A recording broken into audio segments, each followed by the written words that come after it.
Welcome to Legacy Conversations, a channel where we preserve military memories and history.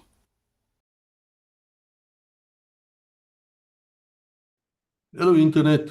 I must tell you I'm excited, and I'm always excited to speak to these people. And I'm very excited when I speak to Rhodesians because I'm sure I told the story so many times before, but a couple of things happened to me with Rhodesia. In about 1976, my father got transferred to a place called Katima Mulilo. And I'm not sure what he was there, probably a magistrate or something. I was then about 10 years old and going for 11 years, but I liked the army, I liked the army and the police since I was born. And so I read a lot even by that time. And so we took a Valiant, which was brand new. Well, there's an old car today, of course, and we had no aircon. And we took the long road from the Transvaal up to Katima Mulilo, and for some reason my dad decided to go through Rhodesia. And so we arrived at the gates. I believe it might have been Messina, I don't remember. And as we went past the gates, there's a whole bunch of cars standing, and then were a whole bunch of the Rhodesian army standing there. And we were woeste manne, let me tell you. They had these snorre, they had moustaches like only a real tough uncle can have. They were mean. They were looking like a fighting army. They were not like us at that stage. Let me tell you, my impression of a national serviceman were they were just a little bit older, like schoolboys in uniform. These guys looked like wimps. And then they escorted us all the way right through Rhodesia. We were driving in convoys. I remember there was vehicles in the front and then there was vehicles behind. And the major one said something, guys, if your car breaks down, we will try to help you, but if we can't help you, we're leaving. Because we can't leave you here, we have to move through. And it was the most beautiful country. I had some pictures which we took of the wild game here right next to the road, and looking back, it must have been in the rain season because it was very green. And sadly, I don't have those pictures anymore. When my mother died and passed away, all the albums and things were thrown away, and I was still in Swineland in Switzerland, and so I couldn't claim my albums and things, and now it's forever missing. And then about a few years later, in about 1987, 88, I arrived at the South African police training base called Miljoskop. It was a horrible place then and probably now. And was there for the Bush course, for the counterinsurgency course of 6 weeks. And there I ran into the Rhodesian worms once again, because now they were back down south and they were training us because some of them became instructors in the police. They couldn't speak Afrikaans that well, but we could understand them. And I could speak some English, being from East London. And so I started asking them questions. I started asking them all sorts of questions, how to operate. And I read all the good books about the Seleucid Scouts, about the SAS, about everyone. I even read the book about the Rhodesian Regiment. Now, this brings me to my guest today. We have here Mckenzie, and I noted him, he made a few comments on legacy. I look at all the comments, let me tell you, and if I don't like your comment, your history, you know the rules at legacy. Don't play the fool with us here. We respect each other, we respect our age, if nothing else. And if you want to make insulting comments, I'm going to chase you away. But on the other hand, if you make good, sensible comments, then obviously we pick it up, and it's not only me watching it. And so it was somebody actually in Canada who picked up Mckenzie's comments, and we decided by ourselves we need to speak to this fellow. Why not? He's got some knowledge which we want. And that's where we are today. And you're going to see him again, because remember, we're making an entire series now of the merits of the R1 to the R4 to the AK-47. And we're still planning it. Special Forces are heavily involved as always. 3-2 Battalion is involved, and I got the man in front of me, Callum, I've got him involved as well to tell us a bit of a R1 in Rhodesian service. We even got Major Graham, our friend from the IDF, for his daily Defence Forces. He will talk about the Galil.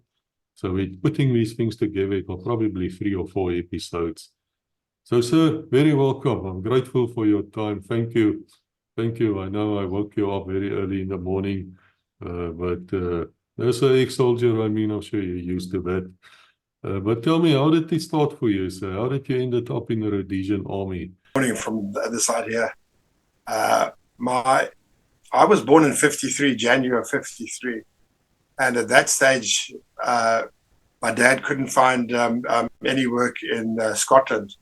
So he came over in the April to what was then Northern Rhodesia, which later on became Zambia.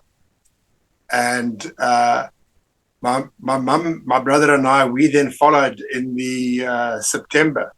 So I was actually in Scotland for about 8 months, and then after that I was basically in Africa. And I started off doing my junior schooling in Zambia. In 67 I had to go to high school, so I went down to then Rhodesia, because the schooling in Zambia wasn't, the high schooling especially wasn't of a high standard. And of course, and then my parents came down in 69, they came down, my dad came down to work. He was working on the copper mines in Zambia, and he came down and worked. He eventually ended up in a little town called Bandura, and there was Trojan nickel mine where a lot of Zulu Scouts guys, they started there on an old disused farm next to Trojan nickel mine. And normal story, had to do national service in Rhodesia. So a whole bunch of us, we went to a tiny little school in a place called Gatuma, which has now been renamed Godoma. And a lot of my friends were Afrikaans speaking. Like my best friends were Johan and Gerard Vasaki. We had Van Bijlevelds, we had Van Rooyens, we had Van Rienens, we had Swanepoels, Kutseers, you name it. And about 5 of us from school, we all wrote, because what we decided to do at that stage, there were 2 areas you would go to for call-up. One would be Wankie, and the other one would be Kariba. So we decided to go into the February intake of 1972, because that would give us, we would end up at Kariba. We'd rather be at Kariba, which at least, it's a bit more touristy than the flatlands of Wankie. So we started off our national service in February of 1972. And of course, we were actually issued with FNs, proper Fabriek Nationale FNs. They had the Fabriek Nationale Herstel on them. The old wooden butts still had the polymer front stock. And that was a weapon that I learned to shoot with. Yes, we had pellet guns in Zambia, and we used to go hunting doves and stuff like that. And then on the weekends at boarding school, we would go off to a guy's his parents' farm and maybe shoot with a 2.2. But that was the biggest thing that I ever shot with prior to going to the army. So of course, the first weapon you got was a 7.62 by 51 FN. So to me, there was nothing unusual about it. There wasn't like it had this huge kick or whatever. That was just the way that the weapon fired. During my national service, which at that stage was 9 months long, I was in what they call LTU, Leader Trainer Unit. So I knew that I wouldn't be carrying the MAG, the mag. So what I did is that I purposely carried this thing as much as I could, so that when I was then issued with my R1 up at Kariba, this thing felt like a pistol to me. It was like a 9mm. It was so light after carrying this huge big chunk of bloody metal around at every opportunity. So and that we were issued up at Kariba. We were issued brand new R1s. They came out. We took them out the box. They were all black, all polymer. I can't remember, of course, if there was five rifles to a box, but they were like in greaseproof paper, and they had like this honey colored wax all over them. So We cleaned them. I can't remember if we used diesel or petrol, but we had to clean all the stuff off. I mean, they were absolutely brand spanking new. And we then, and these, as I'm saying, they had the South African manufacturing, the South African coat of arms had been machined out. There was nothing there to show that they actually came from South Africa. But I mean, we knew that they were R1s because basically because of the polymer butt. And excellent weapon. We took them down to the range to, of course, to zero them in for ourselves. What we also found as well is that we had an SAS instructor with us. He was also the company medic, Wolfgang Huck, and he told us to keep the weapon actually quite dry because of, so it doesn't attract dirt and stuff like that. Just to oil the working parts, the slide, as little as possible.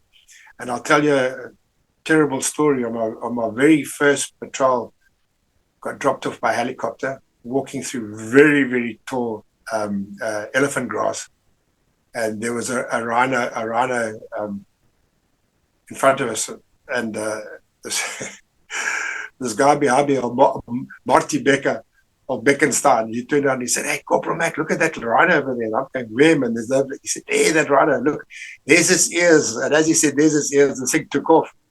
Now, at that stage, because we'd thrown in a chopper, there was no round up the spout, because the helicopter pilot in those days, the guy would beat you to a pulp if you had a round up the spout. This is before Fire Force was even heard of. I mean, the choppers didn't even have guns on them. You know what I mean? There was the tech sat up front with the pilot, and so I cocked my weapon, thinking to myself, if this rhino keeps on coming, I'm gonna drop it, because I mean I know the hitting power of that NATO round, and well, I think very luckily for me, the rhino veered off and buggered off through the bush, and so I went to clear my weapon. And the weapon was so dry, the working parts had stayed to the rear. So it hadn't even picked up a round. So if this rhino kept on coming, I wouldn't be here to tell you the story. I would have been flattened completely by the rhino. And later on, of course, I can't remember where or who organized it for me. I got a little tube. It was called Shell-X, and this was like a lubricant. It was like a grease stick. And that I used on my working parts, not oil. So that kept a lot of the dust away.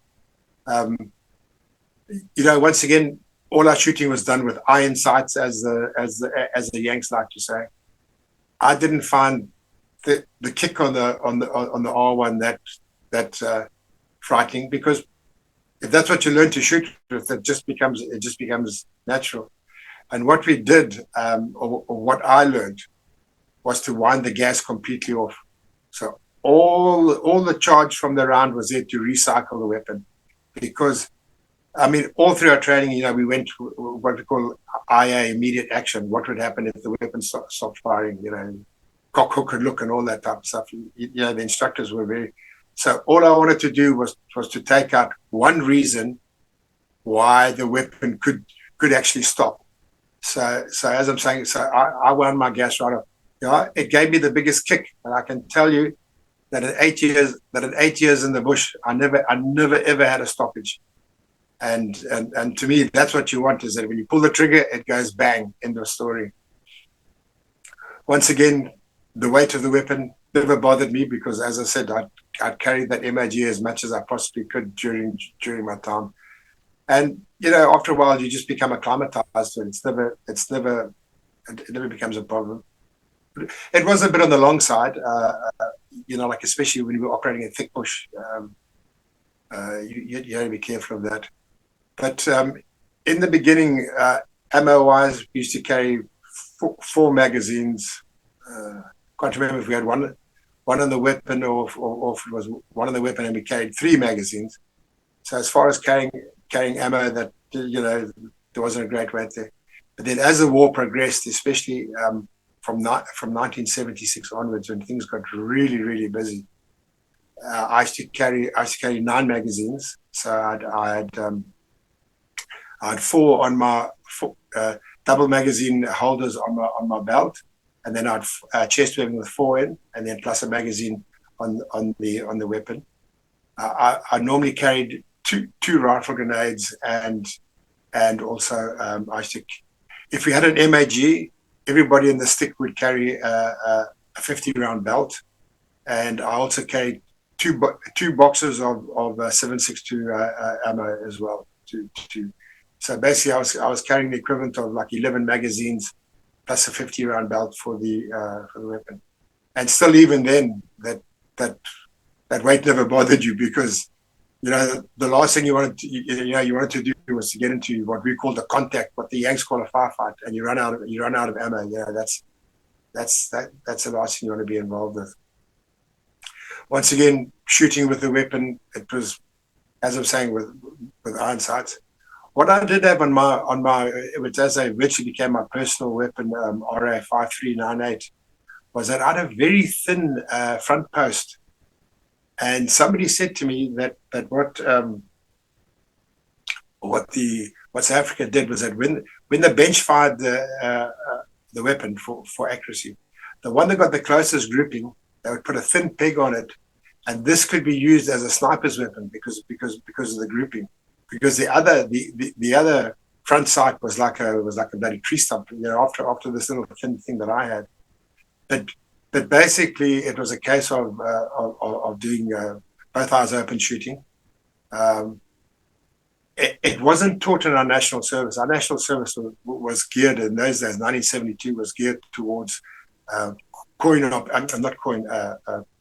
conventional warfare, trenches and which I thought was a bit crazy, because I mean the Rhodesian bush really, you weren't going to have tanks and massed attacks and stuff like that. So in other words, you could choke off entry into Rhodesia from Vic Falls Bridge and the Chirundu Bridge. So that was the only way that people could really come across. So I don't know why we were. I think all the training was based upon the British Army and that type of thing. And then of course, as the war progressed, we did more and more. We do what they call battle camps, where we had more quick shooting. But we had a little Scottish Sergeant Major in my national service, a guy called Jock Hutton, SAS, absolute legend. This is a guy jumped in Normandy and then jumped on the 75th anniversary of the Normandy landings, and came marching up to Prince Charles and saluted him. Well, he was Prince Charles, and saluted him. And because maybe, whenever I spoke to Jock, I mean, I have this, I don't know if it's a weird habit. If somebody speaks to me with a Scots accent, I speak back to them with a Scots accent. And a lot of people think I'm taking the piss out of them, that I'm actually mocking them, but I just can't help it.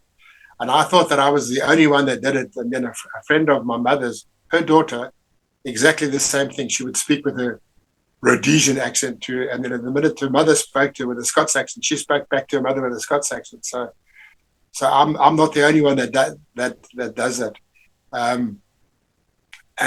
And because I'd speak to Jock with my Scottish accent, I don't know if he took a shine to me, and he taught me how to shoot both eyes open. I suppose the SAS taught that. And what he actually said to me is that he said you look over the weapon, you don't look through the peep sight. And he said what you do is that you put the shoulders protecting the front sight. He says you put that on the guy's hip, the top of the shoulders you put on the guy's hip, and the center peg you put dead center on. He says at 50 yards you will hit the guy in the stomach region. At 100 yards you'll hit the guy in the chest. So once again, all that critical area for shooting. And we then, up to that stage, up to early 76, everything was lying down in the range and shooting. And something that I thought, of course, was stupid, because I mean, if you're in the bush and you go and lie down to shoot, you can't see bugger all because the grass is so bloody tall. What are you going to see? So I couldn't understand why we weren't doing more standing up shooting and and doing snap shooting and that type of thing. And then we did a battle camp. As I said, we used to go and on 6 weeks call up, and we did this first 5 days was his battle camp. And this guy, he was a major, an ROI major. Gee, what a guy! And I mean that battle camp, it was instant shooting. You know, we were actually in an operational area, so at all times there's a round up the spout, and your weapon was off safe, eh? Because I mean that's the way you operated in the bush. The minute we left base camp, you cocked your weapon and it came off safe. Because you know there wasn't a time when suddenly you're having a contact and you're going, oh, hang on a minute, is my safety on? Is my what, you know what I mean? You squeeze the trigger, nothing happens because the bloody safety's on. And in this camp, and I mean we were doing all the snap shooting. All the guy would load put targets onto tires. And he'd be sitting talking to you, and suddenly this guy 50, 60 yards away would be running the tires behind you, and he would shout, enemy behind, and you'd have to turn around, the four of you, and just start blasting away these targets that were rolling down this hill, and they were bouncing up and down. So, you know, and everything was, as I'm saying, we did that what we call jungle lane where targets are hidden, and you were taught to just double tap into an area. And as I was saying, once again, my gas was completely wound down. So, you know, it never bothered me for the kick on it. What I did find was that R1 round is extremely powerful. That NATO round, it was very, very powerful. You know, so small trees and stuff like that, it didn't deviate. It just blasted straight through. You know, when we did our NS and we were shooting with a 9mm, the Star, the instructor pointed out to us that if your point of aim is even half an inch like that, at 50 yards you'll miss the guy. And that's what I found. The thing with the AK, because of its short barrel, you're really deviating. You know what I mean? So in other words, it's at 100 yards, I mean, look, okay, most contacts as far as I know took place at about 30 meters, anything between 10 and 30 meters. I mean, I had a situation where in the dark, and we were blackened up, completely blackened up. We were on the Mozambique border, and these terrorists coming along, and the guy actually said to me in Shona, Indiani, which means who are you? And I thought it was our tracking stick were meant to be coming back to pick us up, and I thought at first it was him. So I had a contact with a guy at about 1 yard in the middle of the night, and what had happened was that luckily I actually saw he had a grey coat on, and he had his AK slung underneath the grey coat. And he was standing so close to me, and in the beginning, I thought it was our lead tracker of the CJ Hasbrook, Cornelius Johannes Hasbrook. I thought it was him because he could speak Shona extremely well. And I was just going to say to him, CJ, piss off. I don't think it's bloody funny. And I just suddenly saw this curved magazine next to his gun. I realized it wasn't our tracker. So that was a case of, and the guy still managed to get, of course. I mean, I think my first 2 rounds, I think I hit him in the shin, I hit him in the knee, and then I hit him about 4 times in the chest. He still managed to get 19 rounds off from his AK. Still grabbed his AK and fired, and luckily it went into the dirt next to me here. But so that was, you know, and once you know, of course, in some ways that R1 round could be a bit too powerful, because you know, if you go hunting and you hit the animal, you hear that you know, that smack, and you know you've had it. And I shot guys at 10 yards, and I could hear, I know I was hitting them, and these guys were still standing because the rounds were just going straight through them, you know, because until it hits bone, it just goes. It's got so much power. But of course, the other good thing is that if you are shooting at a long distance, that round doesn't drop much. You know, I mean, you know, to get our marksmen, we started at 600 meters. You start at 600 and you run down to 500, you run down to 400, 300, 200, and then you end up at the 100 meter mark. And that's with iron sights. That's with no optics or opticals. And that's what I say is that if that's all you're used to, you become proficient in that. And it's, I read all these stories where these guys say, how can you shoot at 300 yards with iron sights? Well, to get our marksman badge, you had to start at 600, and you weren't allowed too many misses at that. But also by the same token, I mean, as I was saying, you never shot at anybody at 600 at that stage. They call in the Air Force and tell them to put an airstrike. They were so far away.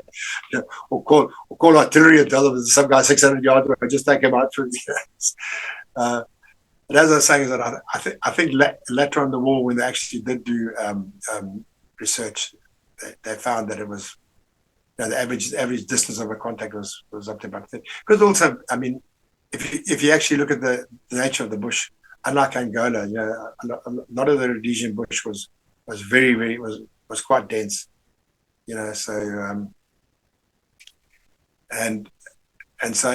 so the bush actually precluded shooting at great distances. Yeah, we did. I mean, out of a friend of mine, he shot a guy at about 200 yards. The guy was giving a political speech in his village just as it was getting dark, and him and I, there were four of us on an observation post, and the two of us we snuck down because we knew something was going on, and we snuck down, and we were elevated, and we could see this guy, and he had a RPG-7, and he was going around. As far as we know, he was a political commissar, and he was preaching and screeching and going up and down. And I just said to Hutch, because Hutch could shoot, he was a real hunting, fishing, and shooting guy. I just said to him, Hutch, take the guy out. That was about 200 yards, 150 yards just as it was getting dark. So I took the guy out. Once again, iron sights, no optics of that. So I mean, it wasn't a difficulty to shoot with that. So, as I said to you, the biggest thing I found with the R1, but we had it was more of a problem of dampness, because we operate in an area called the Hondi Valley, which is right down on the Mozambique border. Not far from there is a lot of tea estates, and I know that Aberfoyle got 365 inches a year, so almost an inch a day. But of course, it doesn't rain every single day in Rhodesia. But it was very, very, very damp. As far as reliability, as I said, I had no stoppages with my weapon. I had a situation whereby we were moving into position at night. We only after 76. After early 76, we never walked during the day. The only time we ever walked during the day was if we were doing, either coming into to assault a place, or we were working as what they call the HDF, a high density force, and we were doing a big sweep. After that, you just moved your foreman second just moved into position at night, and we were crossing a river. So I took my veldskoene off, because I used to wear veldskoens in the bush. Veldskoens are running shoes. I had my veldskoens in one hand, I had my R1 in the other hand, had my pants rolled up, and I got halfway across the river, and I slipped on the rocks, and down I went into the river. And veldskoens completely soaked, weapon into the bloody river. Got out, got across the river, put my veldskoens on, and I'm walking along, and I sound like something from a bloody cartoon. All this water splashing out.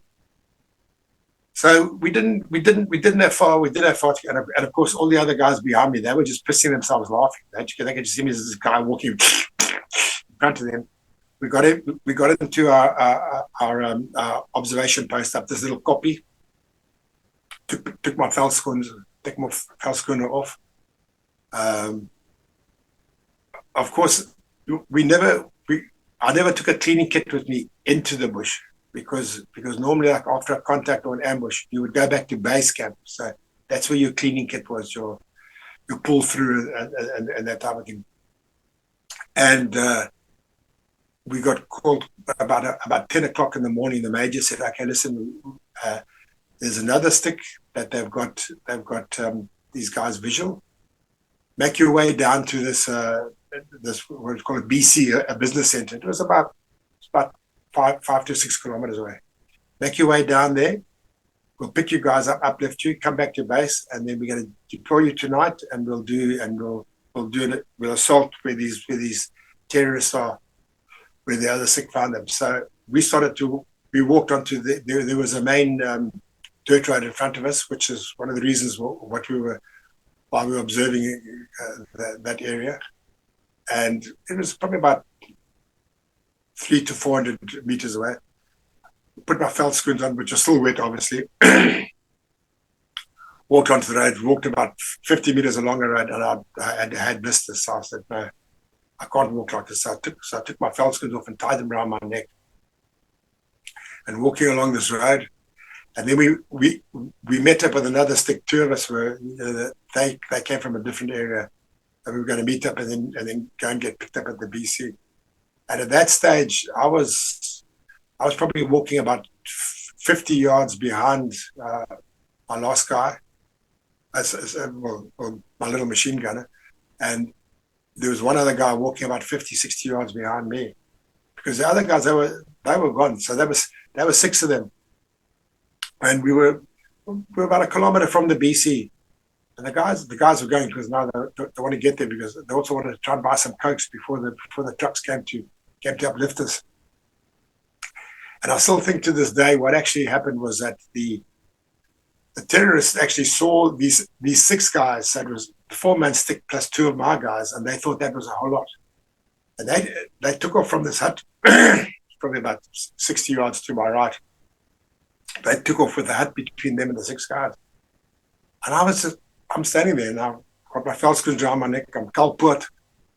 And I just look and I just think, shit, I see 4 guys running crouch with AKs, and I think to myself, do I shoot or do I shout turds? And then I thought, bugger it, I'll shoot because the guys will know that there's something going on over here. And once again, Jock Hutton, as this guy was running crouched, I heard this little Scottish voice in my head, and it said to me, "Mckenzie, they're crouching, they're running, put your sights low, put your sights on his knees." So that's what I did. I put my sights on, and once again, double tapped. Everything was always, that's what we were taught to shoot. Shoot 2 rounds, then you can correct your aim. Shoot another 2 rounds, correct your aim. So I opened up on these guys running, and they were running away from me at about a 45-degree angle. First guy, I hit him 4 times. So he was extremely dead. Second guy, I shot the pistol grip off his AK, and the round went through his stomach. And the other 2 guys ran behind this hut. And now this is my R1 after it had fallen in the river, by the way. After so I shout, let's go, forgetting that my machine gunner is bloody 50 yards ahead of me, and Ben Harlan, the other guy, Ben's walking about 50 yards behind me. So I go running off thinking I've got everybody with me, and I'm there on my bloody Todd. And these other 2 guys who'd run behind this hut now come running out in front of me in this hard baked earth of this kraal. And I tell you, of course, I still remember to this day, I was trying to stop, and my feet were just, it's like you see in the cartoons. I was going, like I said, I was running, and I still remember. I opened up in these guys, and there was the kick of the R1 that actually stopped me. And these guys opened up on full auto with AK. It's like you see in the movies. These rounds, I could see them coming along the dust, and I could hear them going past me. Double tapped the first guy, and he went down. And once again, I heard the rounds hit the guy, and he went down. Second guy still firing away. Double tapped him. Down he goes. But now this is taking place at like 10 yards, guys. First guy gets up again, and I'm thinking to myself, what the hell is bloody going on here? And I think I was very lucky. He was wearing his chest webbing, but he had it on back to front because he had a denim jacket on. So if you looked at the guy without his AK, you wouldn't see that he had chest webbing on. So I thought, no, bugger this, and this guy was blasting away again. And I aimed carefully. Well, I didn't aim. I just still, and I double tapped him in the chest, and then that was over. But now, of course, the second guy, he's got up and he's still firing away. So I gave him another 2 shots, and that was the end of them. So that guy was definitely dead. And then the guy that I shot the pistol grip off and through the stomach, he went down into a little what we call a contour ridge. And he was shooting back at us, and then eventually, what I did is it was very difficult to get hold of him. I threw a phosphorus hand grenade, which landed right next to him. So when it went off, the detonator actually took the top of his head off. So that was 4 guys, then pretty close. And what happened when I got back to base, I cleaned my weapon and everything like that. And when we got back to Salisbury, the armorer said to me, "You haven't cleaned your weapon properly." And we poured hot water down the barrel, and I put the pull through, even put a ramrod through. And what had happened was that river sand, that white, like beach sand, had got down the barrel. So my first round had actually shot the hard chrome out of the. So when I said to the guy, "Listen, this barrel's pitted. It's not actually dirted." So once again, that weapon still worked. I mean, as I'm saying, it was completely submerged in that river. It wasn't just that part of it. It was. So, as I'm saying, I never had a stoppage with that R1. It was. I thought it was very, very dependable. The weight didn't bother me. As I was saying, we were carrying. I mean, of course, on a normal. As I said, I was carrying nine magazines plus 20 rounds. I used to carry Claymore, or sometimes we carry up to 2 or 3 mini Claymores, depending what we had. I had the radio plus battery. I used to carry a 1 liter drip with me, And so, I don't know, it's hard to explain. You get used to carrying that weight, so it doesn't really bother you. I mean, we did have a scene where we ended up with 21 rounds between 3 of us. It was a 5-4 scene, and a guy threw a grenade over a rock between me and the machine gunner, and being a machine gunner, the guy didn't have a pack because he's carrying the gun, and the grenade went off. I mean, we just hit the deck. I was fine, but the machine gunner got about 60 or so pieces of shrapnel in his back. So the chopper came into Kazavac, and we stuck him on with his weapon. We put the gun in there because, of course, and then that night, because we were having so many punch-ups, we found that we only had 21 rounds between the 3 of us. So we were cucking ourselves because there were still contacts taking place that night. And after that, I said to myself, I'm never going to run out of ammo again. So I'm going to make sure that. So as I say, the carrying of ammunition never really bothered you. And I mean, of course, we used to walk 20 Ks into position, and you had all that stuff with you. So I think I was definitely carrying more in ammo than what I was in food, if you know what I mean. The weight problem of it. Also, as I was saying to you, is that there's a huge difference in speed of the round of the NATO round and the 7.62 by 39. I mean, I think it's close on 500 feet per second, and because I know the R1 round is about 2.9 and the AK is about 2.4. So I mean, if you look at the speed of sound, I think it's 3,200 feet per second. So that thing is traveling at almost the it's 1,100 foot per second. Sorry, what am I saying? It's 1,100 foot per second. So that thing is traveling at over twice the speed of sound. That's why, of course, when the round comes past you, that's why you hear the crack, because it's actually a sonic boom that you're actually hearing. And And then, of course, with the shorter barrel of the AK as well. We were actually told towards the end of the war that at about 250 meters, that AK round doesn't hit you in the head. It wouldn't kill you because it was losing so much speed. I mean, I don't know how true that is, but that's what an instructor actually said to us. And of course, I mean, we know. I mean that NATO round at 1,000 meters, guys were still extremely dead. You know, that thing was really, really. And the other thing I found is especially with the AK,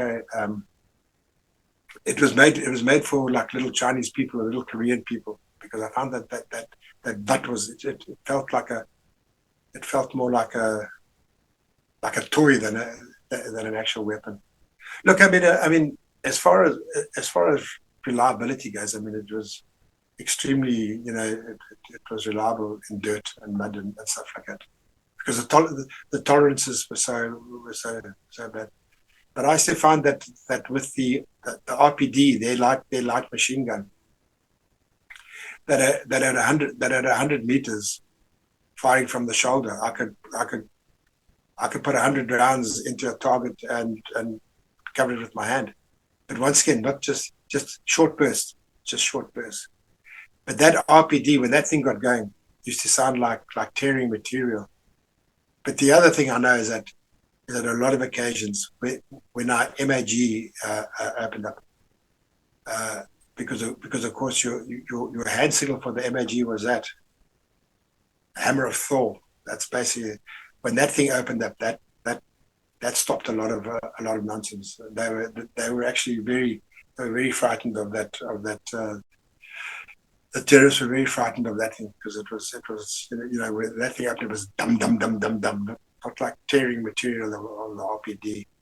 But you know, by the same token, I mean 7.62 by 39, 7.62 by 51, either of them will kill you. So, I mean, that's what people forget, is that weapons are made to kill people. They're not made to sound nice, look nice, and look pretty. But Chris, as I was saying, I had absolutely no stoppages. I even fired 2 rifle grenades from the shoulder without putting my Nerga sights up. And we were warned that if you were to do that, the charge of the ballistite cartridge could break the butt off when the rat's tail came back into the butt because of the force. And I fired 2 from the shoulder, and nothing happened. Well, I didn't bugger up my good old 5.398.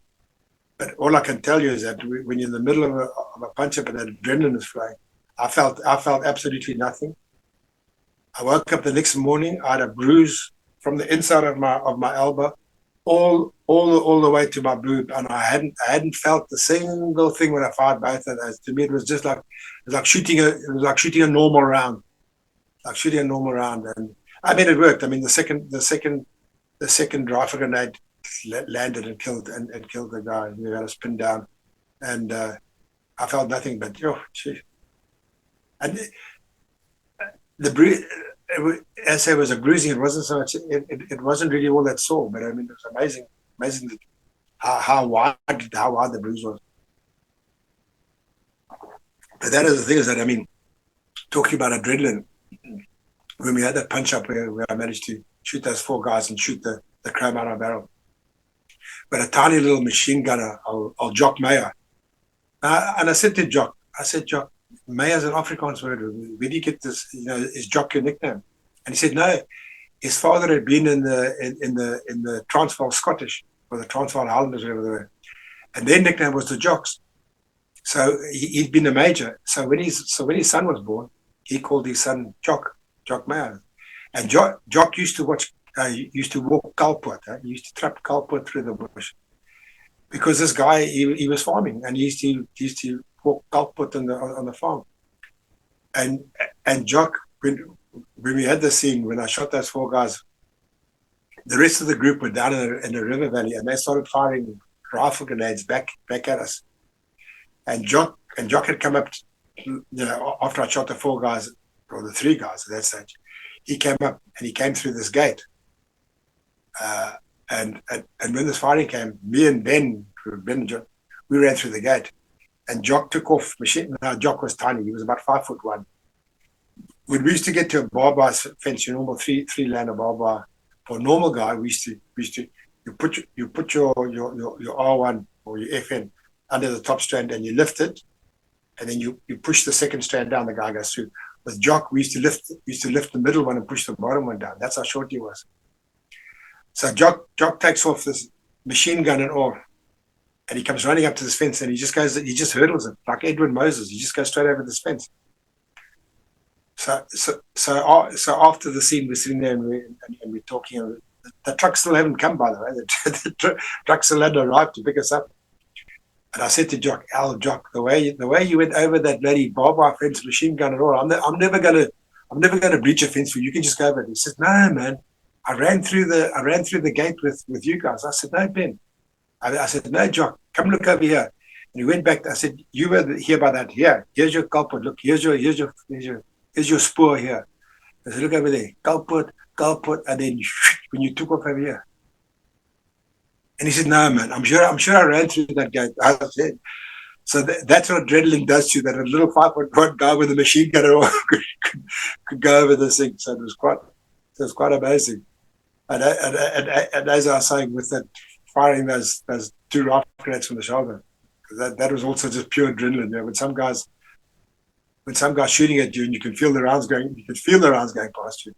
That was the other thing, because we'd go in these battle camps, and the guys would shoot at you with AK, so you could discern the difference in round. You see, so now that this guy stands across the river from you about 30 yards, and he fires past you with an R1. There's 2 of you standing there. And he fires 2 rounds this side and 2 rounds that side, and then he fires 2 rounds with AK that side. But when you're looking at this thing, this barrel looks like this. It looks like this guy is definitely shooting your way. Like, and you say to the guy next to you, say, listen, if you ask us, say, yo, we can't hear the difference because I don't want to go through this again. But I mean, you couldn't really, when the rounds coming past you, you just know it's rounds coming past you. If you're a distance away, yeah, you can hear, because that R1 was dum dum, and the AK is like pak pak pak pak. It's a very, very different sound. But when you're standing there and the guy's shooting past you, now it's very, very difficult. But you just say, yeah, I can hear the difference. Because I even remember when I was in Sandringham, which is quite close to Alex. And I'd lie there at night, and I'd hear these sirens, and then I'd hear this buck, buck, buck. I said, yeah, that's a bloody AK. And then you'd hear the cops obviously shooting back they're still at R1s at that stage. You hear that dum dum and everything, yeah. So it was amazing how once you're attuned to that sound, you don't lose that ability. And but it's funny. I never heard anyone bitching about the weight of the R1. MAG, yes, yeah. The guys would complain about the weight of that thing. And it's like I was writing, and there was a young guy talking about the FAL, as they call it, FAL, FN. And these guys are writing about the kick and the weight and everything like that. And I said, well, if you're used to shooting with a pop gun, like a M16 or AR-15 or something like that, I said, if that's what you're used to shooting with, then it will come to you that the kick and the weight of the weapon will come to you. But I mean, when that's all you're used to, there's you become so acclimatized. I mean, that was the thing, is that when I shot with an AK or an RPD, it was amazing how little kick there actually was. You know what I mean? But if you haven't got that comparison day in and day out, it just becomes commonplace. And I mean, look, I do know guys, especially if you were traveling a lot, dusty roads and that, guys would put a condom over the end of their one. but what they found happened was that it caused the barrel to sweat. So as I'm saying, so you get moisture inside the barrel. But we did have that one guy that I shot when I shot those 4 guys. He had a stompy down the end of his. He'd taken a filter off a cigarette and put it down the end of his barrel. So that was quite good, because if you think about it, the first round goes and that thing just disintegrates. You know what I mean? So that was obviously his way of keeping dirt out of the barrel of the AK. But yeah, other things that some guys did is that they took duct tape, and not duct tape. When you're painting, masking tape, and they would put masking tape around the flash hider of the R1 just to keep the dust and that out. Because some of those places, like especially down in the valley, and that you'd be traveling along and you got off and you just coated in this red dust, because as the truck slowed down, all this dust would come into the back of the truck and that. But as I'm saying, generally we were our biggest problem was moisture. It wasn't so much dirt, mud. And as I said to you, Chris, I never had a stoppage with my. Only stoppage I had was with a rhino, when the weapon was so dry that the working parts didn't pick up around. But so that was I learned the lesson there.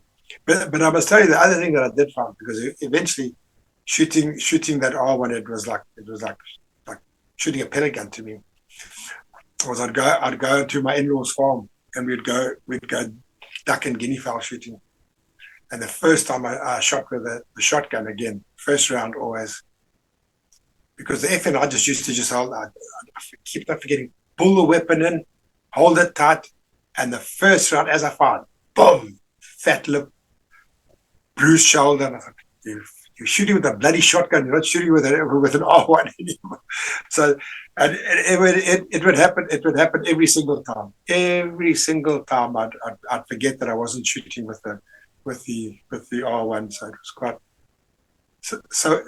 So once again, I mean, if you are aware, it doesn't. And then as I was saying, after shooting with a shotgun, then you go back to the R1 again. It's like shooting a pistol. It's but I found that it was a I had no problems. It was a very, very dependable weapon, very, very accurate weapon. And so I had no problems.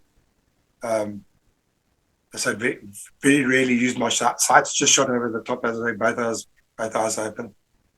And the other thing as well, because we were only carrying 11 magazines and such, you didn't tend to do like I've seen guys in Vietnam, and they're just blasting away. We would only shoot at targets. I mean, when I shot those 4 guys, I didn't even change the magazines.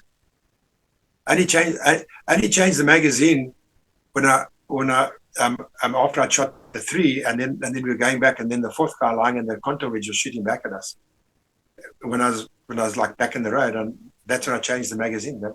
So I used less than 20 rounds, and I shot 4 guys. So because I mean, 2 of those guys. Well, I'd say the first guy shot 4 times, and the other, the 3rd and the 4th guy I shot 4 times as well. So I mean, that was 12 rounds on them, plus 2 in the other guy. So that was actually 14 rounds. So I still had 6 rounds left, and still had 6 rounds left in the weapon. But once again, that's what we were actually taught to do, was to double tap, because that's the other thing. I never ever fired that thing on automatic. We had when we did our national service, Wolfgang Huck told us to fire an automatic. I think just to prove the point to us that you can't control that thing on automatic. All you're doing, you're just throwing lead into the sky. You know what I mean? You're wasting your time. And that's it. We were taught to put down aimed shots or to shoot into likely cover, but not to just waste ammo. Because I don't think we ever got resupplied by a helicopter with ammo. Because when Fire Force went in, when we went in as backup to Fire Force as well, the choppers aren't carrying ammo. You know what I mean? They've got their own guns. Like the KK had the 20 mil. The G cars at that stage had twin MAGs. There was no, if you ran out of ammo, you ran out of ammo. As simple as that. You know what I mean? You had to be resupplied by road or something like that, you know. And that's why the RLI guys as well, they also used to carry eight to 9 magazines as well. So, but you know, and then you see these guys just blasting away with the M16s on full auto. And they're just throwing down lead. I can't remember what the figures were for Vietnam, but compared to, I think we were way over the 1,000 rounds for like each kill. I think the Yanks were like, wouldn't be surprised they went for like 100,000 rounds for each kill. Was it 2,000 rounds? 200,000. Yeah, it was 250,000 rounds per dead Viet Cong. And then what you know, actually, when they got the M4 rifle, which barrel is too short, and they have these fancy dot sights in Iraq and Afghanistan, I actually read the papers on it. For those who don't believe me, I can prove this. 500,000 rounds for every dead person they could produce. At one stage in Afghanistan, it was costing them something like $50 million for every dead Taliban they could produce. And of course, that includes a lot of things, not only the shooting, but other things as well. But that's amazingly bad. I mean, you cannot even begin. When you were talking to me about 600 yards down to 500 for your skeet bulky, for your sharpshooter, there you're talking about a fully trained US infantryman with his M4, with his fancy dot sight. Once again, I can prove these things. I wrote books about it. He will have a 7% chance of actually hitting a man-sized target at 600 meters, which means that 93% of the time he will miss. More than 9.3 out of 10 shots he will miss. That's pathetic. There's no other words for it. And I don't think the combat range has changed that much. Whether you shoot somebody in Afghanistan or Iraq or wherever, it's not over 1,000 yards. I'm not talking about sniping. I'm talking about a firefight. It's close. The range is extremely close. But I want to ask you something. Why do you think is it that the Russians or the Soviet Union in that stage, in the AK-47, went for the fully automatic is the first click down on your safety, and the R1 was the opposite? Can you talk to us about that, please? You know, it was quite weird because we knew sometimes you would, and of course that thing is very tinny. It's very, you know, it's just made out of pressed metal. And the guys warned us. They said, if you hear the double click, because this is the guy now putting onto single shot. So I have no idea. I don't know if it was because, I mean, maybe some guy from Littleton Small Arms might be able to expound on that. But I mean, even the Galil, I think. I never operated with the. I know that I had friends of mine in SAS, and they spoke of the South Africans coming across to join them, and they called it the Benoni Bakelite. That was obviously the R4, but I'm sure that also went onto single shot and then onto auto. And I found that extremely, because the only thing I can think is Kalashnikov. He actually built that AK for tank guys, and that's why it was so small, so they could carry in the back and still get out the turret of the T-34. And I don't know if their theory was that because the tank had been disabled, maybe to use automatic fire to spray. But talking about that, when we did our NSR instructor on on the MAG was an RLI corporal called Bruce Cole. And this guy, machine gunner, I mean, the instructor would say to him, the sergeant major, okay, Corporal Cole, give a single shot. It's on the MAG, eh? And this guy would go, pow, pow, pow. Okay, double tap now. Ta-tow, ta-tow, ta-tow. Okay, 3, trat, trat, trat. This guy, he was a magician of this. He could actually fire that single shot. Yeah, finger control. But you know, I remember reading something about Vietnam as well. You're talking about the thing that they said. What was it? They said in an ambush, if you heard the Viet Cong, yeah. So like if you heard the Viet Cong, you had a 5% chance of hitting them. If you saw the Viet Cong, you had 20% chance, what it was. If you could touch the guy, you still only had a 45% chance of hitting him. Now, I'm sorry to say that if I could touch a guy, I'd strangle the bastard. I wouldn't bet he try and shoot him. I couldn't believe that figure when I saw it. Only a 45% chance. Although, of course, I must admit that we had a situation, you know, at night there was curfew. So from sunup to sundown, nobody was allowed to move. So our idea was that if we were laying in ambush, if there was movement, it was only time we would be moving would be tours, and we could open up. So we were ambushing this bridge over a river, and the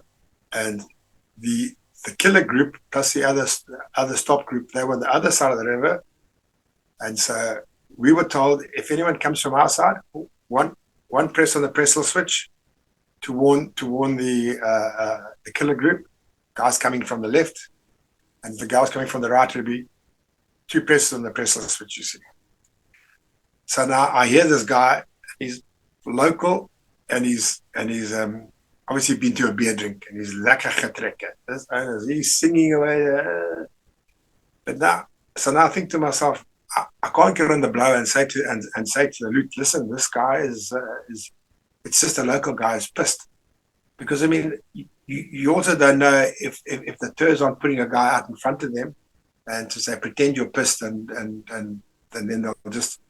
So I hit one switch on the pressel switch. I'm not happy about this. This guy goes over the bridge, and up go the flares, and off go. I think, oh shit, this poor bloody guy. All he's been out for a bloody piss up, and now he's been shot. Anyway, everything stops, and then we start to hear giggling, and then we start to hear laughing from the other side of the bridge. So next morning we get up, there's this guy. Not a scratch at him, he's lying there, he passed out in the killing zone, and he was snoring, and this is what the guys heard. The guys heard this guy snoring. And that's why the killer group started laughing. And I think, I don't know what, we shot off about 1,000 rounds and not one of them even hit this drunk old guy. So maybe that's the trick. Get pissed and walk through a bloody ambush and you'll survive. But once again, that was quite a few. I know that at one stage we were hit with an increase in our taxes to pay for ourselves to go to the war, and we were actually told how much the war was costing us. And I think an R1 round was like 30. It was like 50 cents a round. The guy came up with all these figures.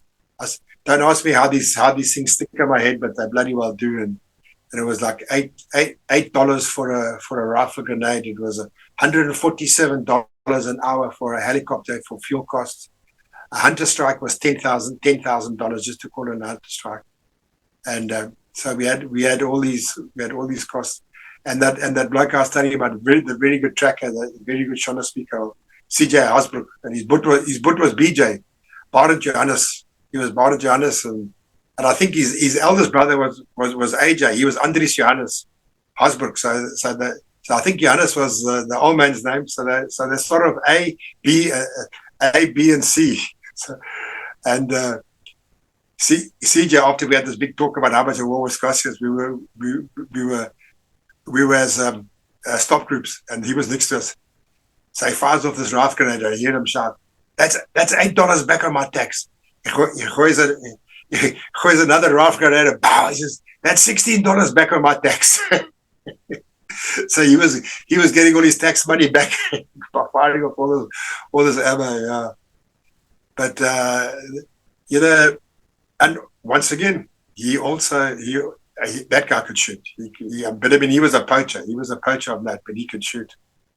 And once again, talking about that R1 round, a lot of guys had 3008s, Bruno rifles, hunting rifles, which could take that round.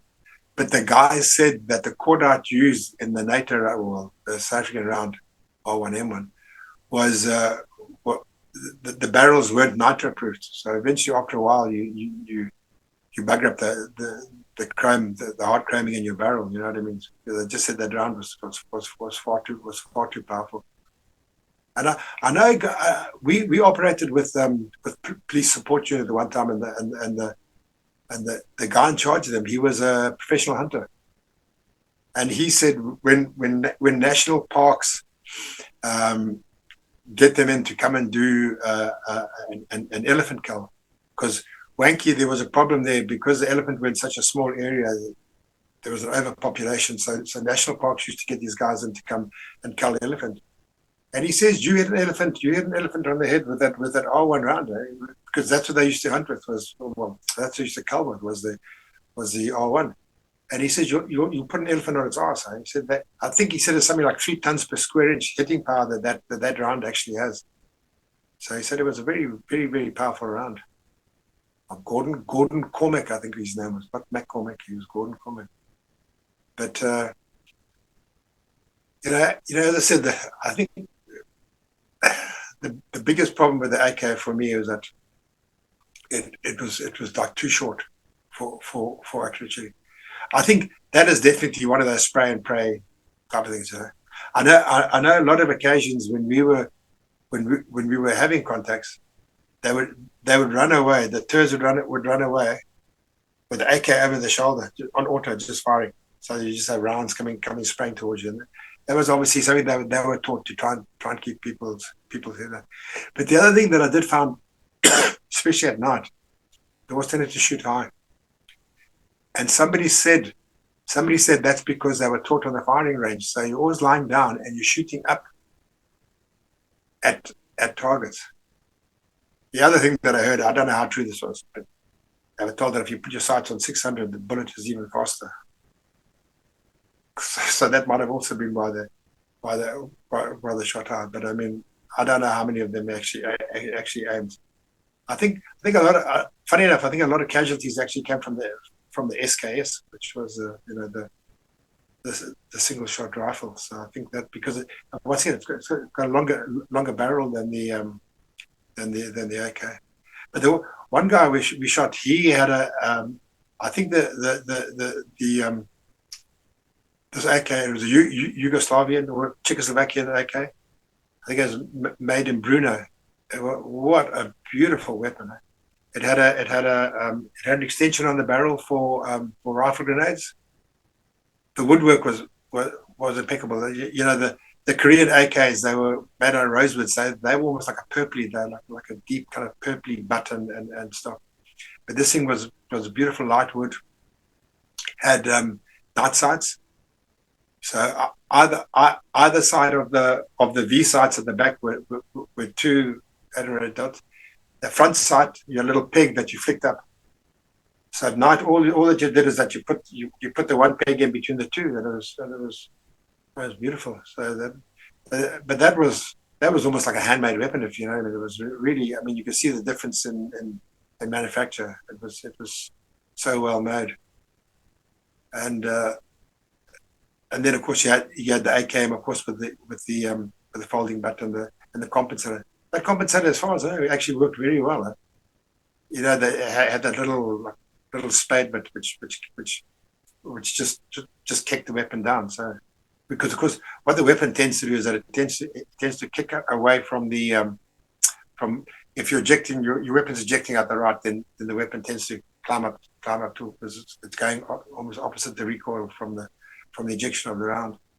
Well, we did have once we had a malfunction of a round at that battle camp I was telling you about, where we had all this instant shooting, and these guys, they even dug into the back of an antle, of course, and they built it like a pillbox, and they had RPDs and AKs in there, and you'd be driving along in your truck, and they would ambush you, and these rounds would come flying past you, and then you had to get off and assault this pillbox, and they would fire. So while you're running, you're having all these RPD rounds and AK rounds coming flying past you. So but I must tell you what, after that camp, our shooting, God, did we suddenly went from like killing 5-10 guys to a camp to killing 50-60. Shooting just improved phenomenally. And I put it down to that training. I put it down to that camp that we had. And we were, as I we weren't on the range, but we were shooting. We used to do this thing where the instructor stands behind you with pieces of branding about 6 inches long. And what he would do is that he stands behind you and you toss it over your shoulder. And you're standing there with a weapon at the ready, and you just double tap, bang, bang, try to hit the branding, and then throw a piece over there, bang, bang. And the guy was standing there. He was next to me. I wasn't shooting. I was just standing waiting for my turn. And the claws pulled the firing cap off the back of the round, so the casing was still in the breech. It picked up the next round, and of course it couldn't. So the working parts were still to the rear, but it fired it because, of course, now he's double tapping. And suddenly, there's this explosion, and this guy's magazine went like this, and the spring and everything came flying out, and all the other rounds came flying out. I'd never seen anything. And then, of course, that had to go up to the armorer to actually machine out that broken casing, and that is the only misfire that I ever saw.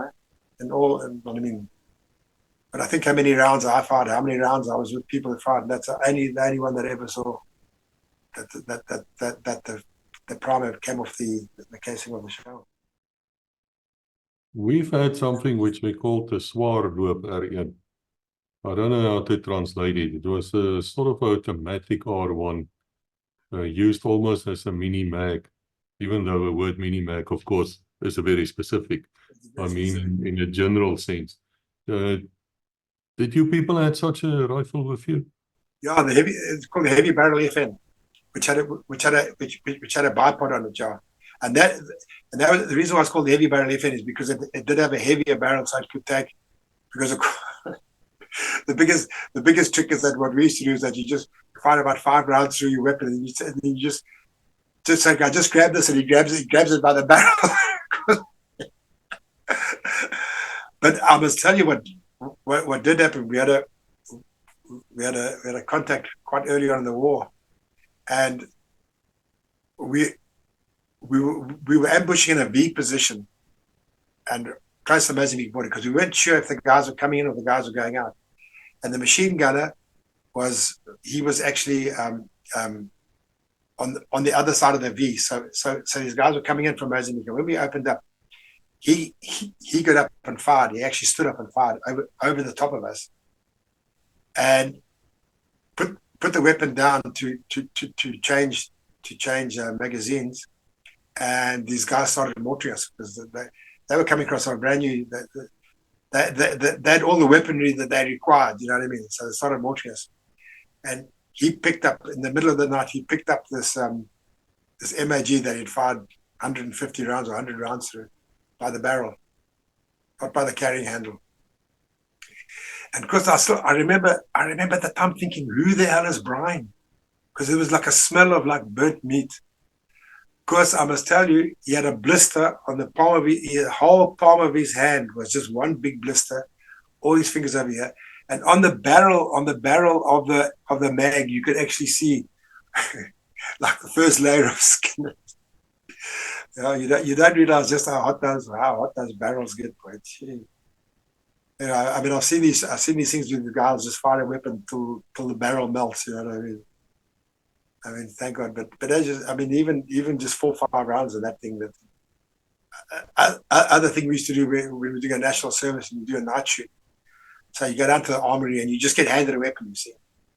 So what you do then is that, because in those days, I think we used to put our setting on about 7 or something, and the guys said, when you go to the bush, set your gas on to about 4. I mean, I just wound my gas. I wound my gas shut. And then what some guy would do is that he would take this weapon and wind the gas shut, and then with his little lighter, have a look and say, who's weapon number 5398? There you go. So you go into the range. Now, of course, you're used to your weapon on 7, and suddenly that first round, pow, gee, what the bloody hell is going on?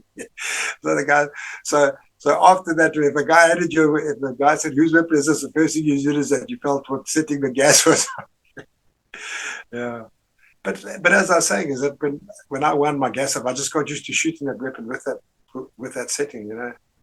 And then, of course, with the AK and the RPD, there's no gas setting. You know, so I think the RPD there was a change where you could go when the port was getting blocked up. But of course, the more the port got blocked up, the faster the damn thing fired. You know what I mean? So because once again, it was sending back more energy. So, but yeah, look, I mean, the weapon was long. I mean, I still think they could have taken about 4 to 5 inches off that barrel, because I mean, even with a rifle grenade, I mean, it didn't come anywhere near the gas part.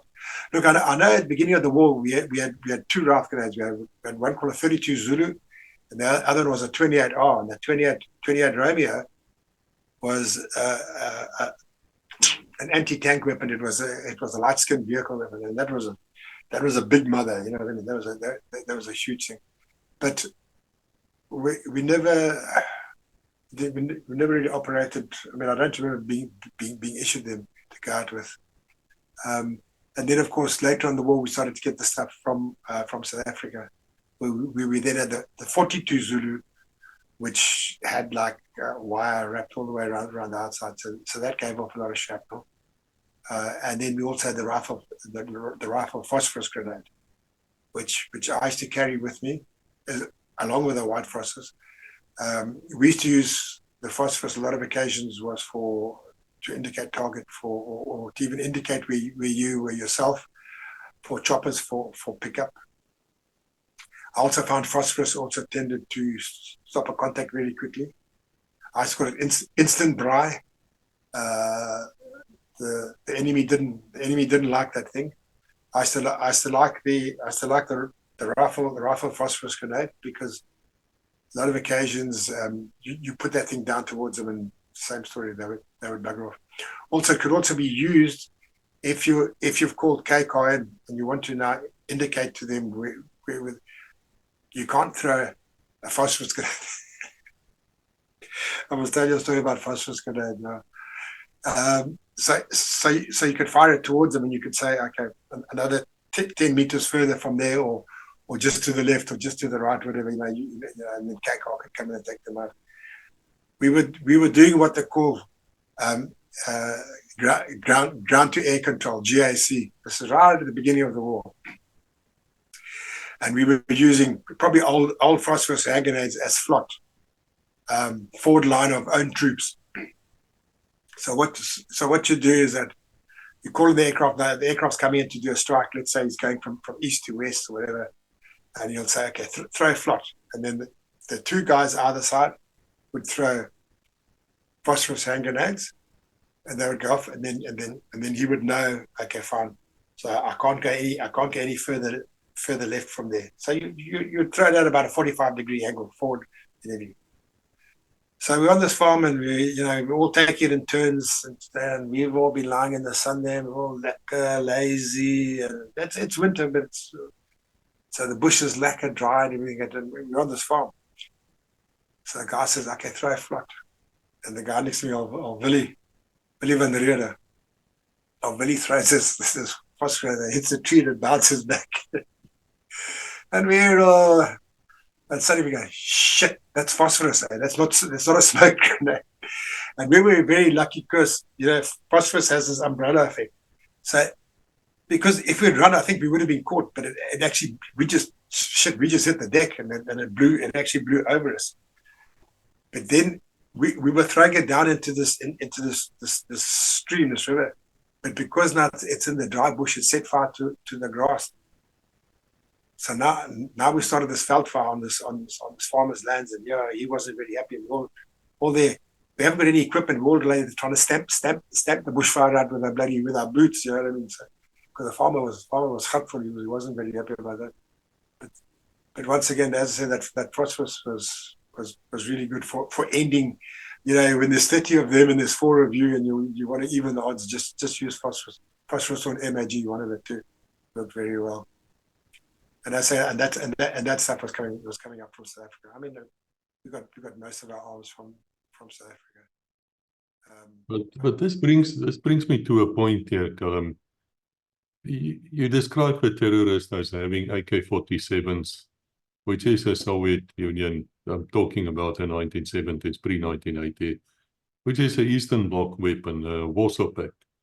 So am I correct if I say to you that these men were not innocents in life? They were trained soldiers running around and causing havoc inside Rhodesia. Would that be correct to say? Very, very, very much so. I mean, because as I said to you earlier on, as far as I'm concerned, Rhodesia was just a stepping stone.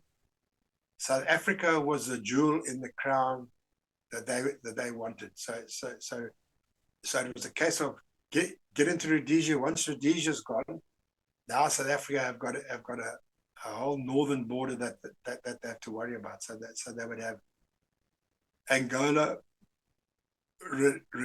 Zimbabwe, and Mozambique. So in other words, you'd have to spread your forces so thin. And I mean, you know, because I could understand if those guys came and took us on, or attacked police stations, attacked army bases.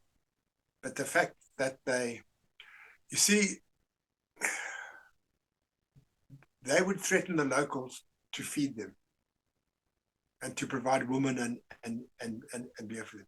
Because I don't care what you say.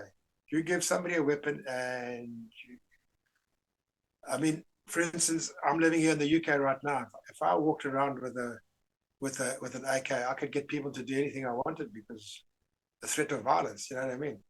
So in other words, and then of course the poor locals, they were between a rock and a hard place now. Because if they fed the terrorists, we would then come and give them a hard time. But the big difference was that we might clap them around, but the terrorists would shoot them. A lot of occasions we came there and we had guys, you know, we came there, we'd hear this wailing in this village and we'd get there and there'd be a dead guy there and what happened? And the terrorist said he was a sellout, that he was working with the security forces. And you know, of course, I wouldn't mind them taking us on. I wouldn't mind them, you know, you're armed, we're armed, let's have a party. But that's not the way they work. You know, the way that they put down a landmine, which was totally indiscriminate. I mean, we were operating down in the south end of Rhodesia, and guys put a landmine down, and a civilian bus hit it. Now this is out in the TTLs. The only people driving around there are blacks. There's no whites driving around there. So why were they busy killing their own kind? You know what I mean? So that I could never understand. I mean, the sheer brutality. But we know that's the Eastern Bloc doctrine. You know what I mean? In other words, create, because I mean even Che Guevara, what Che Guevara said in his book was that you eventually make it uneconomical for the government, because what you do is that you live off the land, off the people. They've got to provide food and uniforms and weapons for their soldiers. Like for instance, an anti-personnel mine. An anti-personnel mine isn't there to kill you. Anti-personnel mine is there to maim you. So now what happens is that you've got to bring a helicopter to casevac this guy out. You've got 3 or 4 people carrying this guy out to the helicopter. You're tying up manpower. You're then having to treat this guy in hospital. So that's what you're trying to. I mean, of course, I'll give you a perfect example. we had a place called Eastern Highlands Tea Estate, which is just north of the Hondi Valley, where I told you we operated for so long. And these guys came across, and I can't remember, I think it was 27 or 30 of the workforce. They just murdered these guys because these were like the tea pickers and that type of thing. And after this happened, we actually had a conversation. It was at a battle camp with what they call a tame tiger. This was a terrorist. And this guy, when I got talking to him, he said, yeah, he had been in on that massacre, as we called it. And I said to him, well, why didn't you just blow up the factory? You know what I mean? That would have caused damage. He says, no, because when we take over, we want the factory still to be running. What we wanted to do was to stop you white guys making money out of the tea. So by intimidating the workforce, you guys couldn't get any tea picked, but the factory would still be running when we got there. We wouldn't have to rebuild the factory. And I just thought that was such a chilling insight into their way of thinking. So because you know, of course, that whole time in the war, I never touched the local. I didn't see any point in it. It was, you know, I mean, if somebody's smacking me around, I'll tell them whatever they want to hear. I'll tell them, yeah, my mother was a gorilla and my dad was a chimpanzee. If they really want me to tell them that, and yet when I saw the brutality that they did to their own kind, that never, I don't know, that never ceased to amaze me. Never ceased to amaze me. So that's why people say, oh, how can you call them terrorists when they were freedom fighters? I said, well, they were freedom fighters. Why weren't they taking us on? Why weren't they just attacking government troops? Why did they? You know, we had a situation that there were these guys. They were agricultural officers, and they would just teach the locals how to not to plow downhill, to do crop rotation and that type of thing. But because they're employed by the government, and this wasn't very far from our base camp, they beat these guys and their wives to death with gun poles. They smashed these people to a pulp because they didn't want to shoot them, and then we would hear the shots and we would react, and then they dragged them into this hut and they set fire to the hut. But one of the women survived, and she called out, and I mean, she was badly burnt. And CJ, as I said to you, CJ could speak Shona, and he actually said to you, actually, and then she told him the story before she died. She actually died from the wounds. And I mean, because we chased those guys for 3 days. We had no food, we had no water. We walked off our maps. We were so low on batteries that I could only come up every hour on the hour to give a sit-rep. We killed 3 guys. We had blood sport into Mozambique. We couldn't even call for fire force anybody because we didn't know where we were. We'd walked off our maps. Now this is us white guys. You know what I mean? We weren't upset because white people had been killed. We were upset, and like CJ actually said. CJ said to me, he said, "You don't kill people like that. If you disagree with them, you know, do it clean with one shot or something. But you don't beat them to a pulp and then set fire. Because of course, when that thatch goes up, that's the heat of that thatch. We were burning. Well, in the middle of a contact, a car went up with from a phosphorus grenade, and there was a green mango tree, and of course the sap in the mango tree got to what do you call it? Like flashpoint.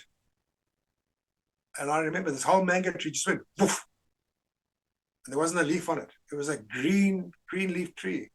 Now that's how hot that thatch gets, that it made that milky sap inside the mango tree. And then the tree was just standing there without a leaf on it. Unbelievable. So that stuff was, but as you're saying, is that I couldn't understand But it's a normal story. You give somebody a big stick, and then he thinks he's the main mana. You know what I mean? So, and So I, sorry, so I guys. am correct if I say that the Rhodesian army, it had a slogan called "Be a man amongst men," which is to me one of the greatest slogans I've ever heard in my life. But you were fighting communism. You were not fighting a racial war or a religious war, or these guys were outright communism, communist ways of doing things and committing these atrocities. Because that's what you do, is that you get the people on side by sheer fear. Because we, in our area, when the elections came, we had to do a face down count of the vote, just so that could be correlated from our area to when they got back to. So the guys put it in this box, 700 votes. It gets to Salisbury, and the guys count to say 700 votes found. We did a face up count on purpose. And Mugabe must have got 75% of the votes in the area. Can I tell you that when the results were announced, there was not one celebration? Now, why, when the guy that you've voted for, so-called freely and fairly, wins, that you don't throw a celebration? Because Mugabe said, I'm the only guy that can stop the war. And I think that the locals, they were just gutful. They were gutful. They had enough of the skak. You know what I mean? All they wanted to do was go back to farming, go back to having like a beer drink and having their cattle. They didn't want any of this. Because I can tell you now, of course, I think some of those guys, when they saw helicopters and vehicles coming in, they'd never seen anything like that in their life before. They were suddenly brought into the 20th century in one, you know what I mean? I mean, we had guys, you know, we went to areas where guys were really poor. They had no carts. They used to take the V of a tree, like, and chop it down and then drag it along by ox, or they had no wheels. They had no carts. And then, of course, these things drag along and they bugger up the road, because they're just scraping it all away. But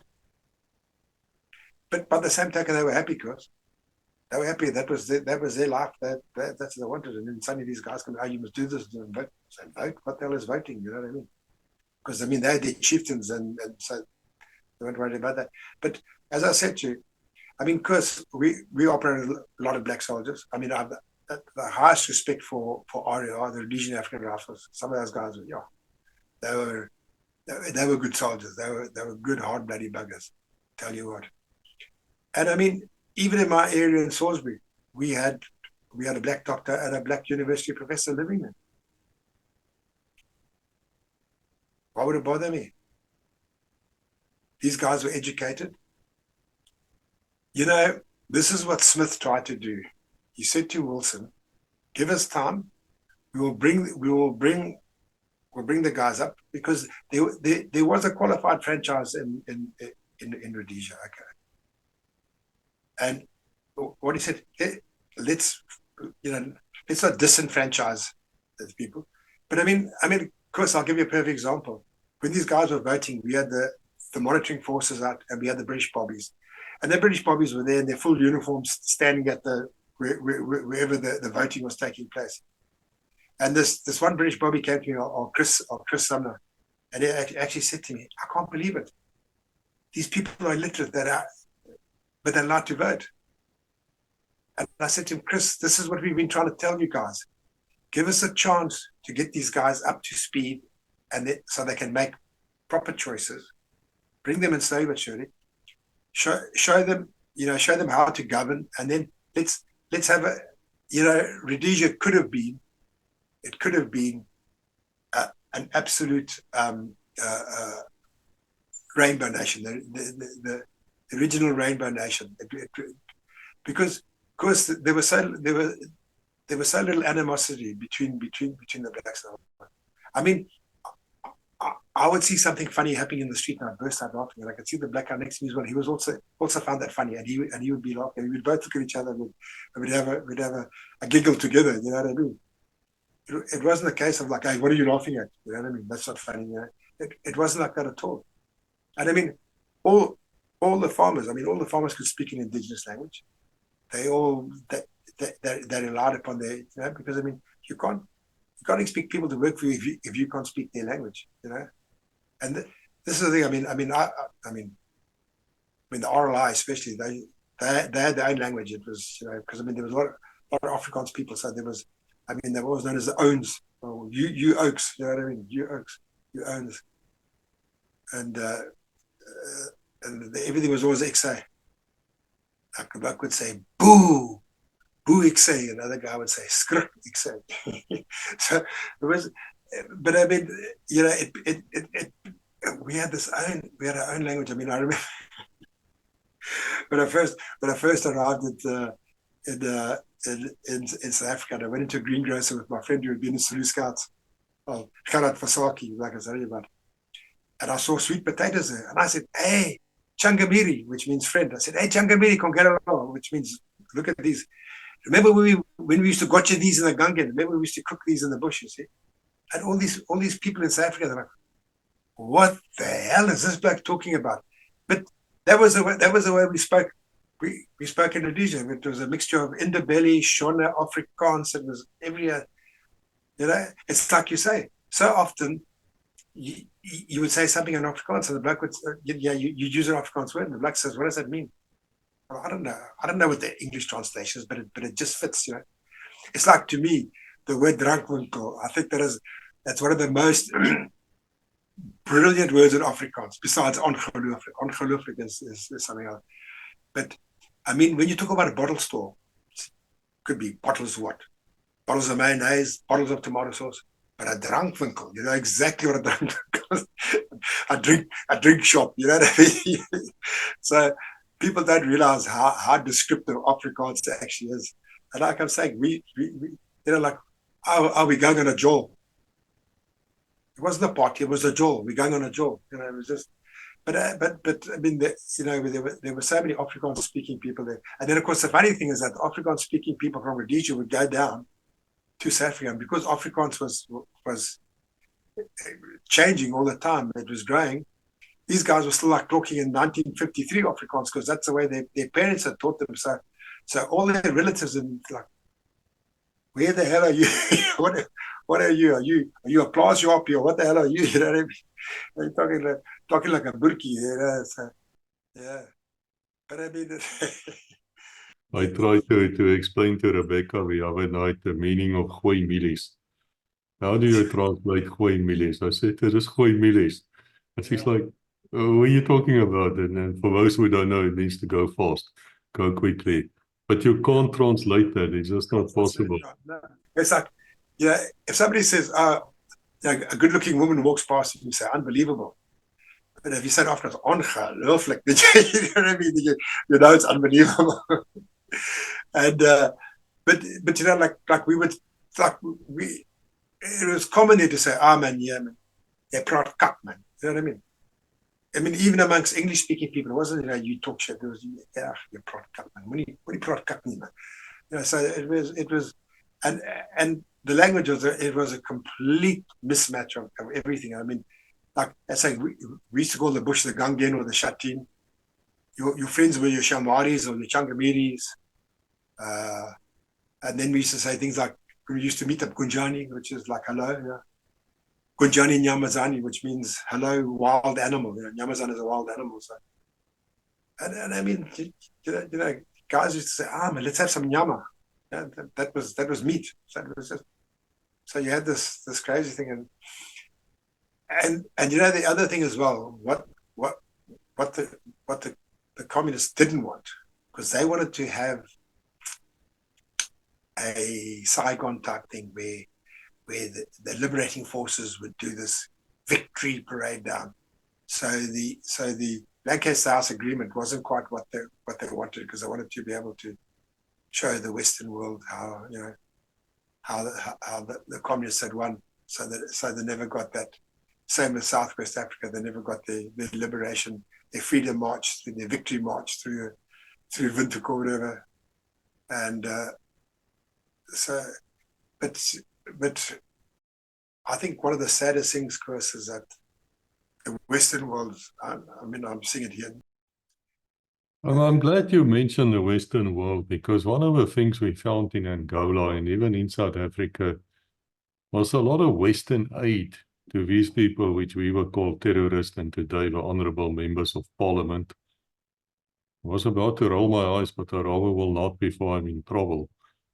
But the point I'm trying to make is we found, I believe it was ABBA, a super group from Sweden, Ireland, lots of things from Ireland, donated by the anti-apartheid whatever organization from this and this and this. And we could never quite understand, how can you support people who picks up a rifle, attacks a legitimate government, overthrow it in the name of communism, which is to me anti-God, which is like, they don't acknowledge the existence of a creator because they can't see it, and you can't see it in reasons who tell you there's nothing there, which shows that me how stupid they really are. And yet they had all these sympathetic things going on, blown out of all proportions. Did you have the same problem in Rhodesia? Was it possible for you to find these misguided people? I'm being very kind when I say the word misguided, because I think there's a nice word in Afrikaans, I'm going to say it, hierdie kak, but I won't translate it. People who donated all these things. Any such problems in Rhodesia as well? We did have the odd.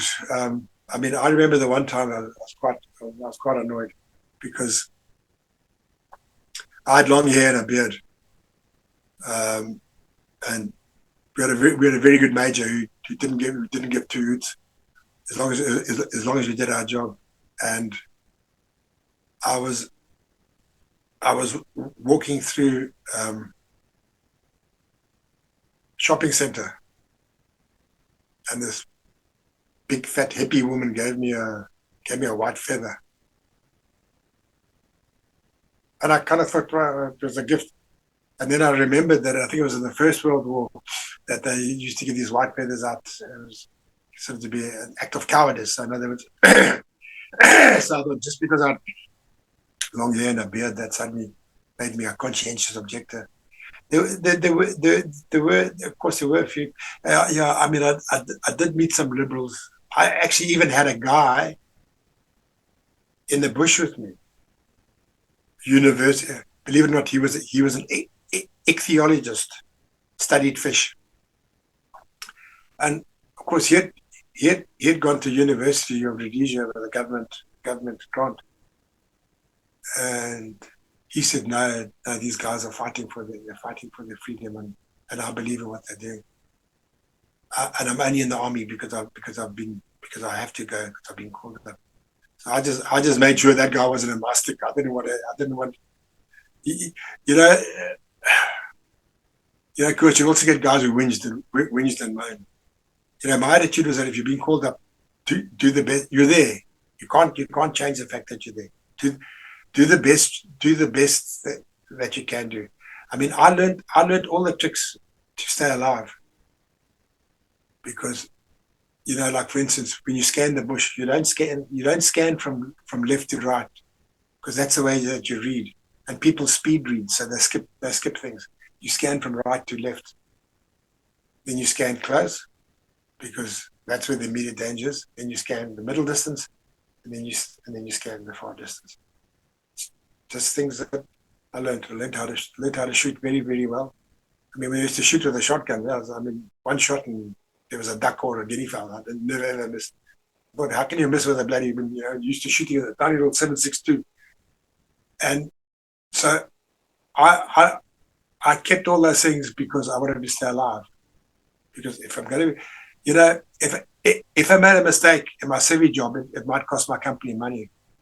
If I made a mistake in the bush, it might cost me my life, or it might cost me some of my men's life. Now, I got to know these guys' wives and kids. Now, I don't want to go and say, oh, you know what, I screwed up. Because I screwed up, now your husband is dead. Your daddy's dead now, because Uncle Mac made a mistake. You know what I mean? So I didn't want to have that kind of.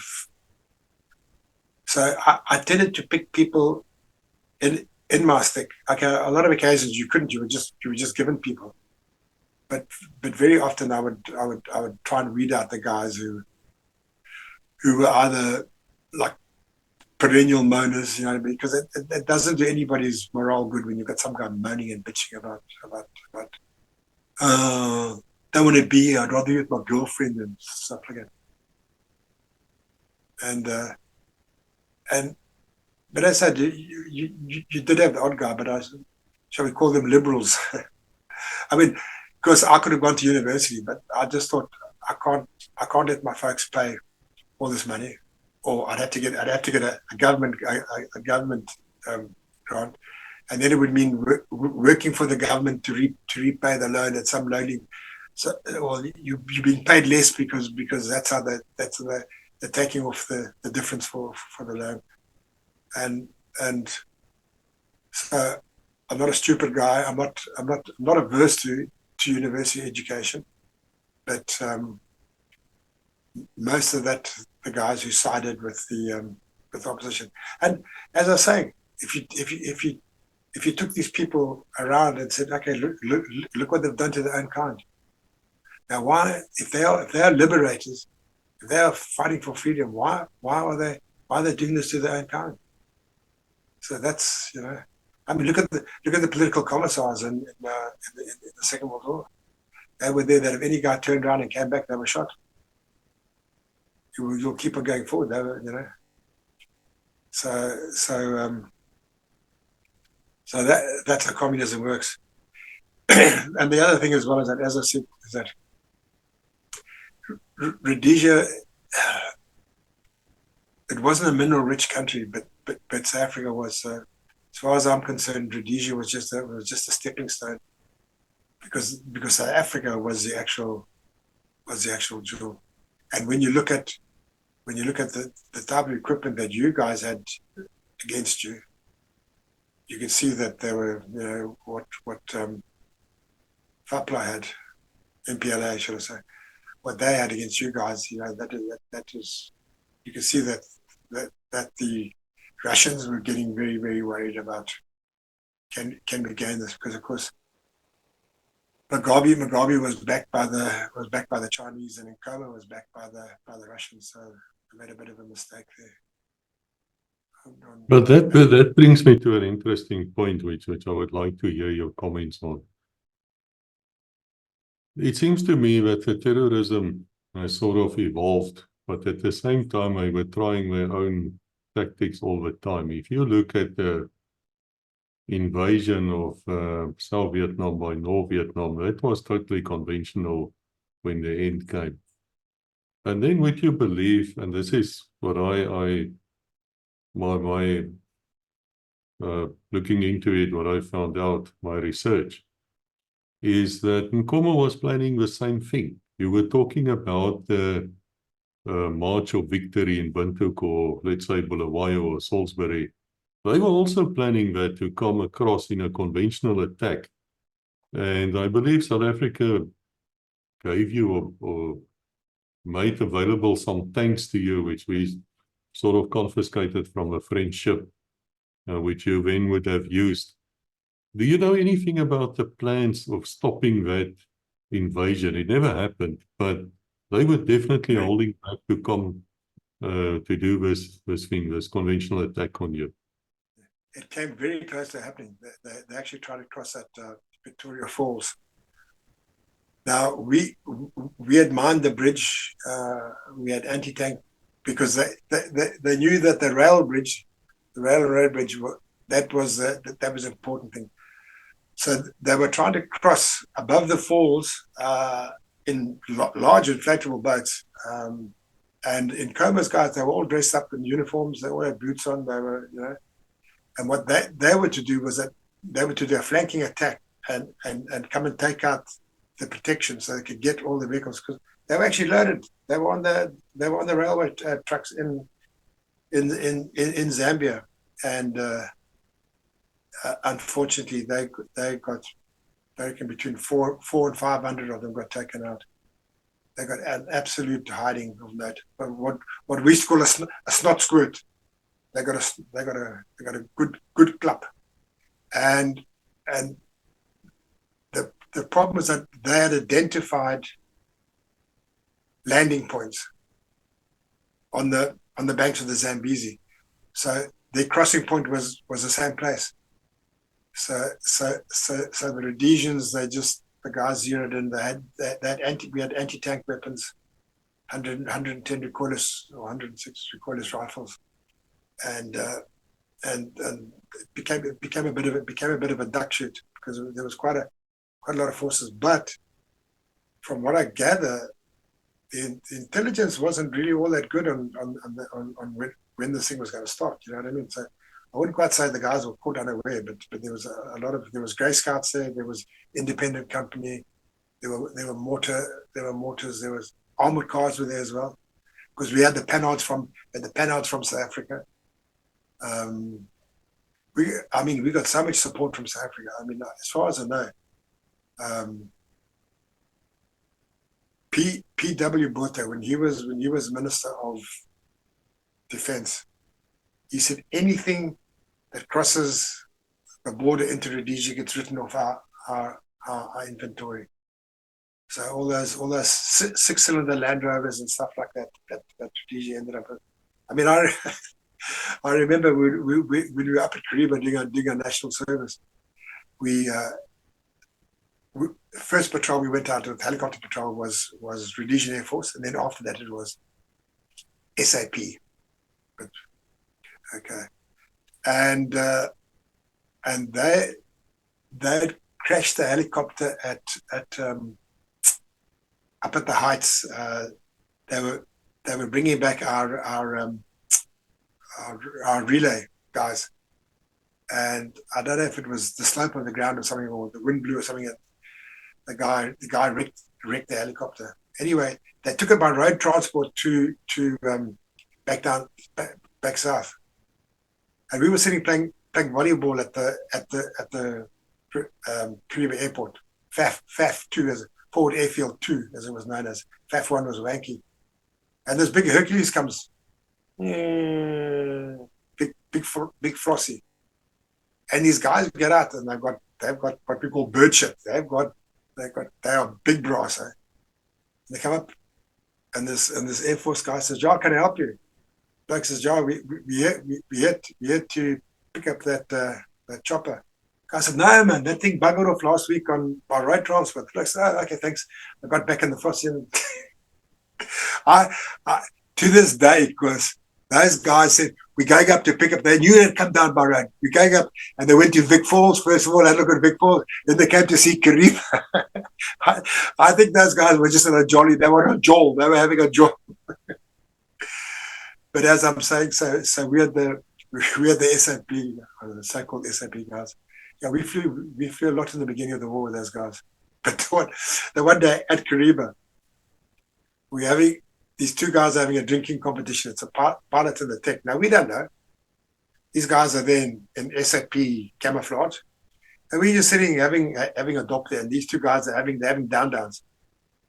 And the one guy says, I want to be sick. And the other guy says, no, if you're sick, you lose the bet. So eventually, so they were sitting like this. And as he took his beer, him and the boss just went straight back. And as he finished the beer, so we all burst out laughing. Other guy gets up from the Basel. He's like a pissed. And he says, I wouldn't laugh if I was you. That's your chopper pilot for tomorrow morning. So we get in this helicopter. This owner's bleeding to death out of his eyes. And he just reeks of beer, and we're cutting ourselves. And this guy had about 3 attempts to start the helicopter. We kept saying, please God, don't let this guy fly the thing all right. Yo, we had pooped ourselves that day. Eventually, the guy got out, take it out with a spanner, hit something on the back, and the chopper started. I don't know what the hell he hit, but it worked. So they were laughing ourselves. The guy said, "Yeah, this is your chopper pilot for tomorrow." But you know, the SAP was weird, because during training you were not allowed to have a sling on your R1. But when you actually deployed on the borders, you had a sling. And so, of course, being what constables do when you don't look at them closely all the time, they would sling their rifles. I could never understand that. But the one thing I want to ask you, two things actually. Were you using slings? And secondly, you did sort of mention that you could pick up the rifle by its carry handle, because we had ours removed on the R1s. They were definitely not there. They were not the same as the British version, the SLR. So did the Rhodesian ones had slings, and did they had the carry handle still? In the beginning of the war, we had slings, because I jumped out of a chopper hovering above the Zambezi on a sandbank. And I remember I jumped out at the radio in one hand, all closed up so I wouldn't get damaged. I had that rough. And as I jumped out, the sling caught on the wheel of the chopper, and it swung me sideways, but then it slipped off. So now I'm falling. I landed on the sandbank, put my mouth into the radio in the corner there, and the gas plug in the front side of the R1 on my bloody head. So after that, this thing's not a good idea.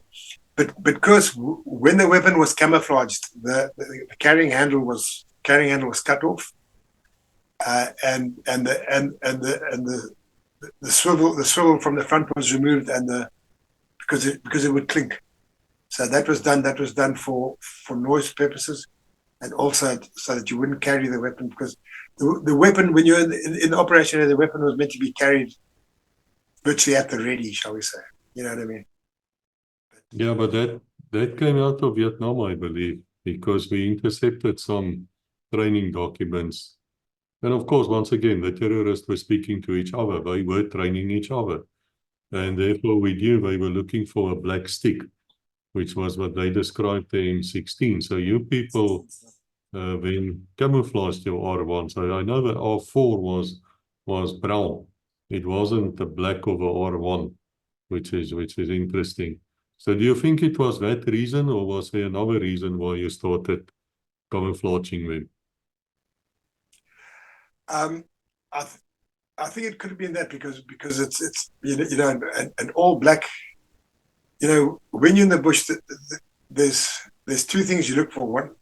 One is movement, and the other one is color. You know what I mean? So in other words, that's why guys with white skin and white legs stick out, because when we used to blacken ourselves up, we didn't just do it like in stripes. We used to blacken ourselves up completely.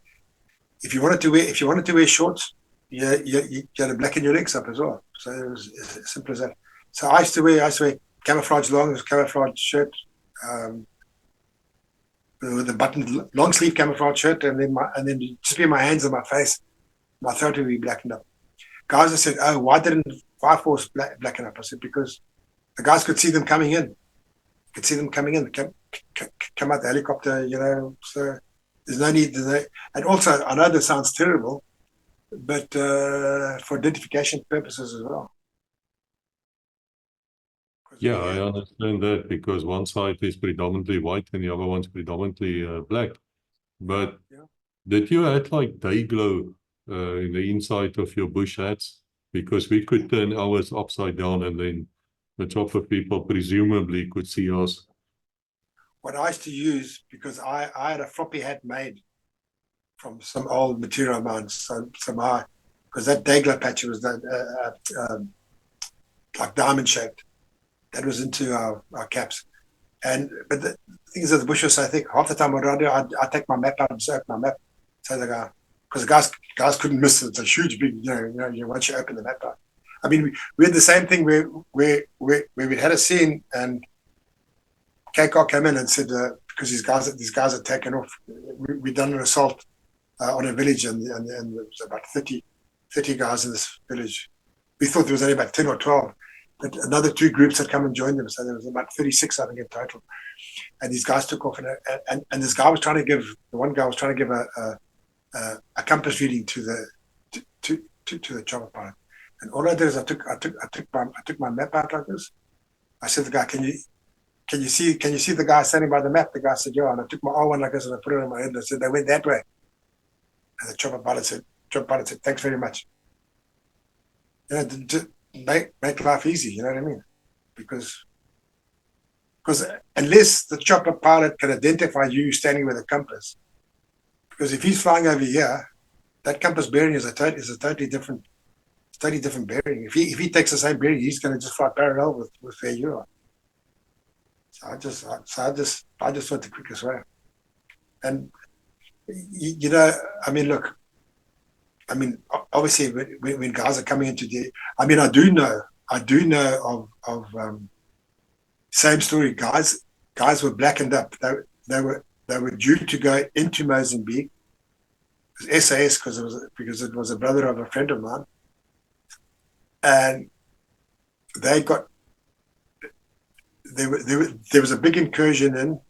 Guys had spotted them at initial contact, and these guys got brought in as Fire Force SAS, and they got hit by the cakewalk because this guy saw movement and he just saw black skin, and so my mate lost his. I think he lost his spleen. Got a bit of shrapnel from the thing, and luckily, when the one guy went down, they suddenly saw a bit of white skin and they realized here's what happened. But I mean, we're in a situation as well. We were RAR with Fire Force, and we were having contacts with them. You know what I mean? Because we were seeing movement, and we opened up. And then the one time I thought, I'm sure this is red tracer coming over. It's not green tracer. So I said to the guys, "Stop 3. Are you being shot at? You're okay. Just stop shooting. Okay, sorry." So we were quite lucky. We didn't lose too many guys through friendly fire, shall we say, blue on blue incidents. I mean, there were incidents, especially like with airstrikes and that. You know, I mean, we had a situation because we got dropped as backup to Fire Force, get told to just sweep to this area. When we got there, just tell KCOR commander that we're there. And as we're sweeping towards there were 2 terrorists in this. It was a very rocky, like a little copy or something. And we were in open ground, and these guys opened up on us. And I said to the guys, let's go, because there was no cover for us. The only place to cover was to go forward. And I got behind like a big rock. But my one mate, he and he could actually hear the guys talking. He could hear them changing mags on their AKs. And so I called in KCOR, and KCOR came in, and the guy said, "Okay, just pull back." And we said, "We can't pull back. We pull back. We're in open ground." So the guy said, "Just keep your head down." And he came in and he fired a few rounds. And then my mate said, "No, I can still hear them talking." So he came in the second time, and then the second time he took them out because, you know, the shrapnel effect of it. But as I was saying, that was I mean, there could have been a friendly fire, but then again, I was lying on my back with my map. I said, "I'm over here. Don't shoot the guy with the big white map. He's on your side." Yeah, but from that, we lost very few guys from friendly fire. Still trying to work out what's friendly fire. I mean, geez, when bullets are flying your way, it ain't so friendly. You know? Yeah, there's no such thing. I think blue on blue is perhaps a better way to say it. But can I ask you the meaning of 2 words? Because, you know, we record these things with an eye to history. And that's what Fighting Men of Rhodesia has done so fantastically well. But people who's listening here years from now, and we might not even be in this earth anymore, and then they would have heard a few things. So if I ask you to say to me, from a Rhodesian Army viewpoint, what does it mean when I say it was a lemon? But what does that mean? If you were to suck a lemon, imagine, you know, your face goes. So a lemon meant that it was misinformation. In other words, you'd be, you know, like sometimes the siren would go for Fire Force, and the guys were going, and then suddenly it would come back. No, it's a lemon, and that was just so stand down. And the worst thing could be is that Fire Force would go out and get there and find out it's a lemon. You know, so that is the worst thing because now they could have gone to another place. I mean, we had the situation whereby one of our sticks actually had guys visual, and there was a Sulu Scout course on there, and he was like saying, "No, there's something going." So they were holding back, but they were holding back for this guy to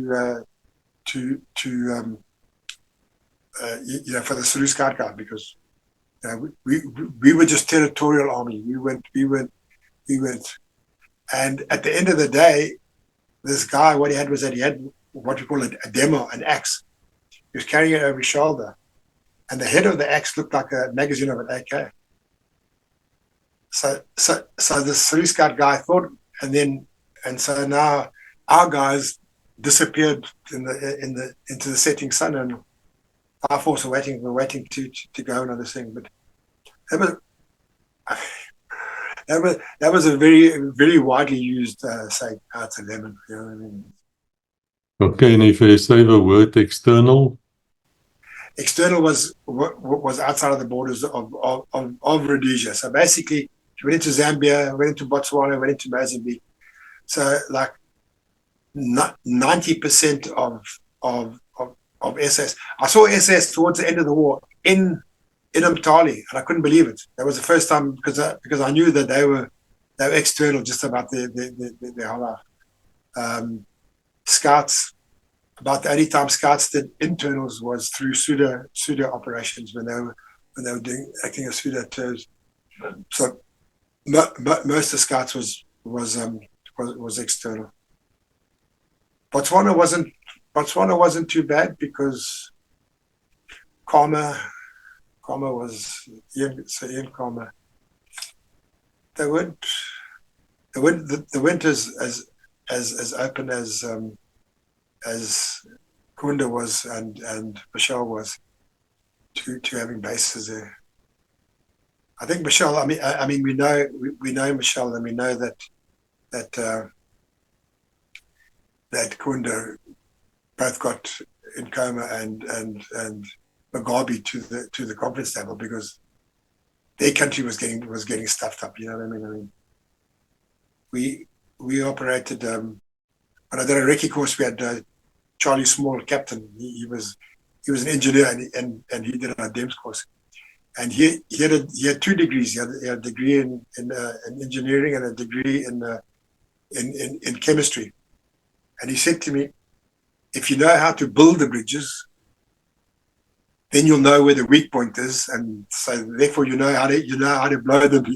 You know where to place the charges to blow them up." So I thought that was quite a good use of his university thing. He was one of the guys who died in that Puma 164, that helicopter that went down. Yeah, the sad thing about that was the 12 Rhodesian guys or whatever lost their lives. I knew 4 of those guys. So that was I'll tell you, that was a blow. That really was a blow to morale, to lose that amount of guys. And so that was, but that was, once again, that was an external. You know what I mean?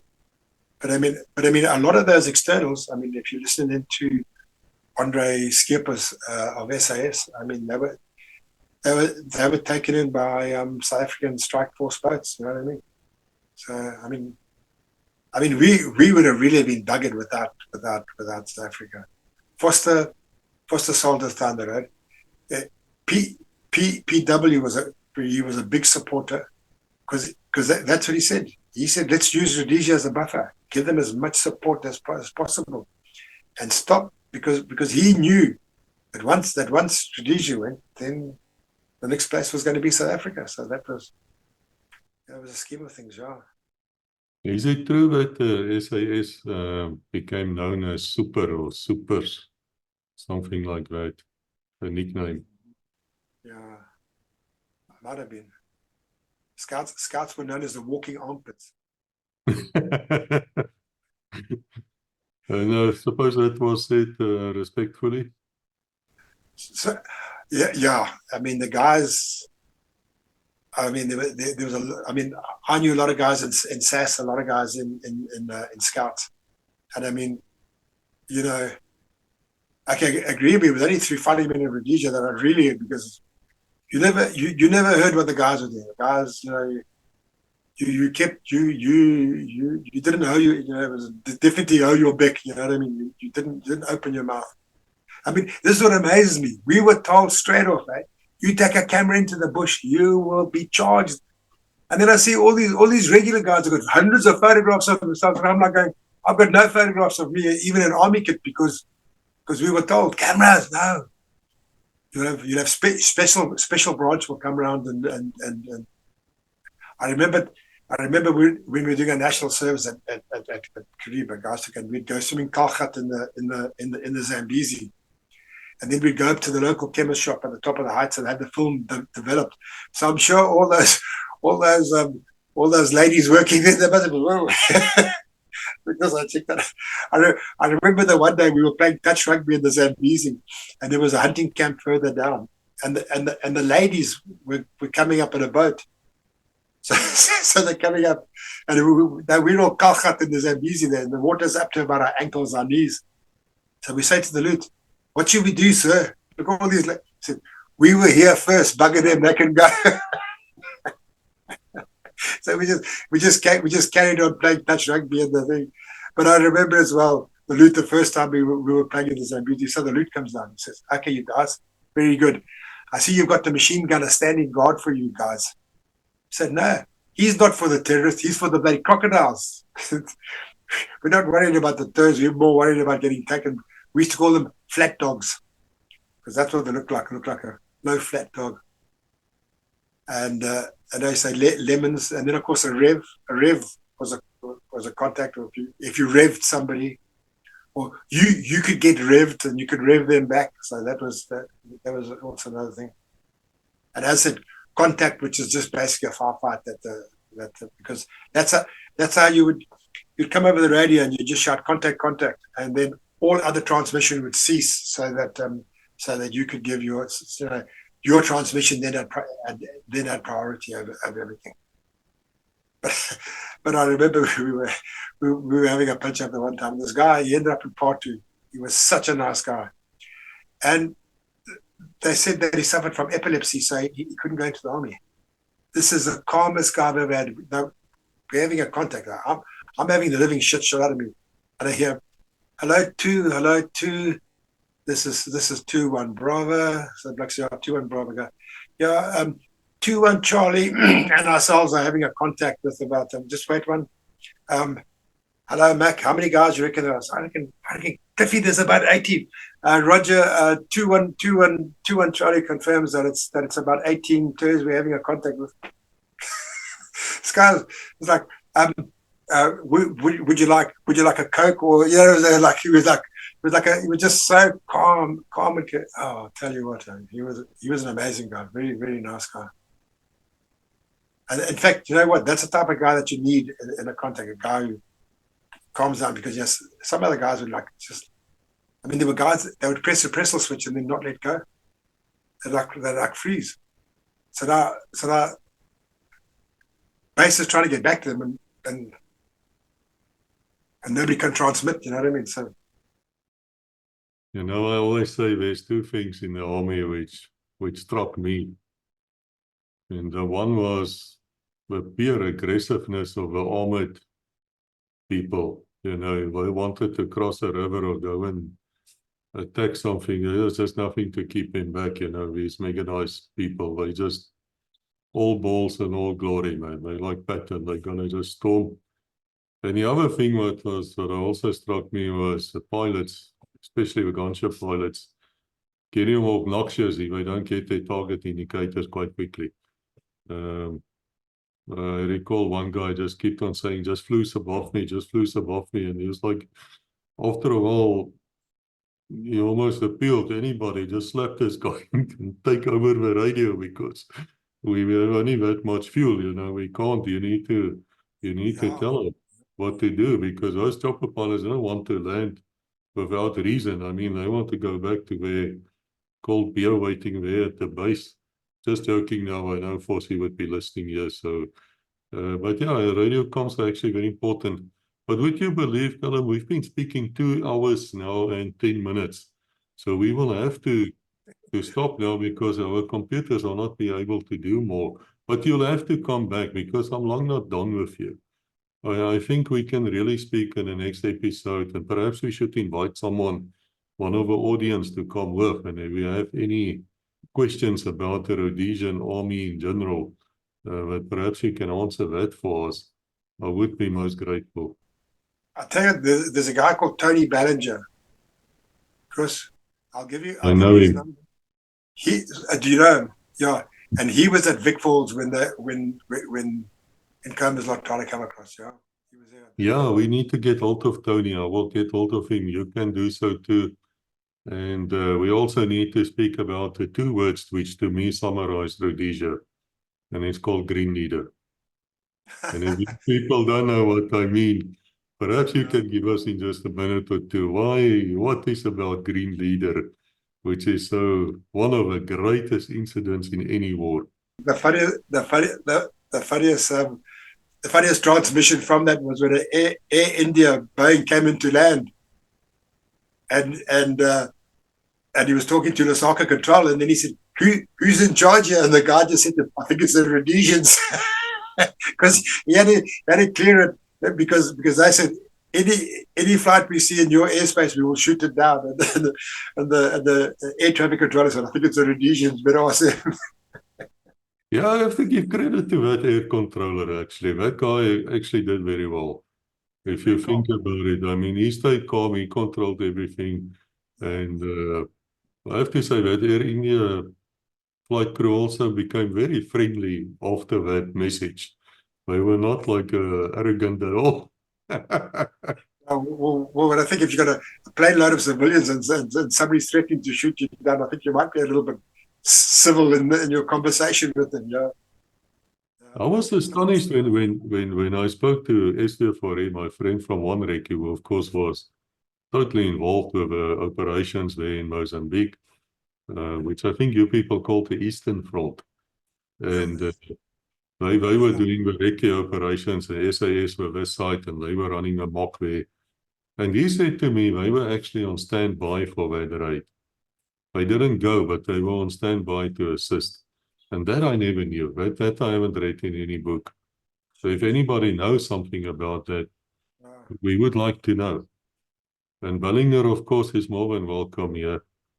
But looking back now, we know what happened to Rhodesia since then. It became Zimbabwe, Rhodesia, then it became Zimbabwe, and it's not a country anymore. I mean, it doesn't even have a currency. It is everything, absolutely everything that people say is gonna happen to them actually happened to them. And yet, I found the Rhodesians, black and white, the kindest, wonderful people. They were just, man, fantastic. I know that when you guys came south, we were a bit rude. We called you wing-wees and all sorts of trouble and nonsense. But you know what? I found the guys actually would look at us with sadness. And I remember one of them said to me, he looked at me like that, and he said, "Ek gee julle ouetjies 10 jaar. En julle gaan dieselfde wees." And I thought to myself, no, you don't understand life. And yet, 10 years it was. So looking back, what is your feeling about the country now? I think I feel sad that it was a missed opportunity, but not so much. You know, it's like when I first came down to South Africa and I told the guys, "You guys are next." And they said, "Ah, man, you don't understand. We're strong and we got this." I said, "No, you don't understand. Wars aren't physical; they are political, and the Western world will not allow you to win." That's what I said to them straight. I said, "Just like the Western world," and that's what I feel is so sad, because there was so little animosity between the races in Rhodesia, and could have built on that goodwill. And I think that is the sadness, was that you then saw a racial divide did come, and there was no need for a racial divide. You know what I mean? So I think that, I mean, the last time I was up there, I was just thinking, you know, as you say, the countryside is beautiful. It really is wonderful. The worst thing is that, of course, I go up there on holiday and I had a contact over there. We were ambushed over here. And this is where the landmine was. So it's quite hard. Everyone else, look how beautiful. We killed 5 guys. It's quite weird how how your mind, or you're driving and saying, well, this is a good place for an ambush. But it's like somebody said to me, do you miss Rhodesia? And I said, no. And I said, well, it was the people that made Rhodesia, and most of those people are now here with me in South Africa. So in other words, it's I don't pine after. I tell you what, I found that the women struggle the most with changes. You know what I mean? So I found that I say I think it's more of a sadness. It's more of like, it's like somebody said to me, you did it all for nothing. And I said, no, we didn't. I said, I was fighting to try and stop communism. I was fighting to try and create where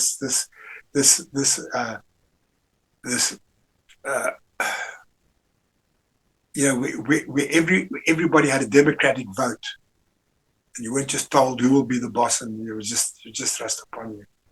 So that's what I was fighting for. It had nothing to do with white supremacy or black freedom, whatever. It had nothing to do with that. I wanted to have an interracial society, or non-racial society, shall we say.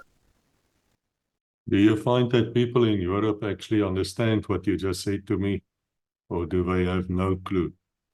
No clue at all. No clue at all. Because I think I wouldn't say that. I've got to the stage now. I'm 71 in a few weeks' time, and I just realized, like, you're banging your head against the wall. Yeah, there are a lot of people who can see the danger coming, but I know it sounds stupid, but it's not the right people. It's not the people who pull the strings. It's not the people who can change. But what I've been hoping for quite a while now, because if you look at Donald Trump and what's been happening in a lot of Europe right now, is that the so-called silent majority are beginning to voice, and they are beginning. And my biggest worry was that there would be this completely right-wing, like virtually there'd be like an uprising, like another revolution. But the sad thing is that if you have to get to that stage, what does it mean? It means that so-called democracy has actually failed. That the people, it's not the will of the people. Because if the will of the people is to have a revolution so they can be heard, then democracy as such has failed. So, and I mean, I'd hate to get to that. But the thing is that the communist world always tries to create bickering amongst the Western world. That's why there's so much propaganda in the papers and everything, so that you can create this divide amongst yourselves. Because, of course, divide and conquer. I mean, it's much easier to fight a country if 50% of them are behind you and 50% are against you. You know what I mean? So they would have less support, and that's the way they've worked. They've always worked that way. Communists have always worked that way. I mean, when I saw the propaganda that we were up against in Rhodesia, and as you say, like, I remember one guy that I shot. He had cans of Norwegian salmon in his backpack. I mean, you'd see these things like powdered milk and that from the people of Sweden or whatever, so that type of thing. And that's when you realize. And I mean, I did see, I saw a Norwegian documentary about this refugee camp that we had hit. And all I can tell you is that they were the best armed refugees I've ever come across in my entire life. But now that was the stuff that was being shown to the audiences in Europe. So of course they were thinking, we are just going out just killing these innocent people. Meanwhile they were bloody terrorist base camp. Yeah, it's very true what you're saying. Sometimes deep inside me, I have to confess, I thoroughly enjoy the problems the Europeans have right now. And I sometimes feel the urge, and I try to suppress it because I'm a God-fearing man, but I want to say to you, I flippin' told you. You could have looked at history. All the signs which happened in Rhodesia and later in South Africa were there to warn you what's going to happen to you. But I don't wish it upon them. I want to say this to you. I do not wish it upon them, but if it comes, you know what, cry for you. And I'm not even going to translate that either. But now we really have to stop because, not because we're out of stories. I can tell you people, I'm just starting up here, man. I've enjoyed this so much. I like picking people's brains. I can tell you, especially the Rhodesians, because there's not only wisdom there, there's experience, you know, guys. And when you put experience and wisdom together, you have a damn good combination. But simply because our computers can only handle up to this time. So we will have to be another episode. And I wish to thank you. And I want to say also to the rest of you guys, come and speak to us. Don't waste time. Don't let death get you before legacy can get you. Because I assure you, we will not be able to get you once you go to sleep. But having said that to you, you don't need to fade away. You know, there's this old soldier song, they just fade away. No, they don't. Your legacy, actually, the voices can still be here. We think of RSM Koos Crocodile, where we lost last year, and quite a few others.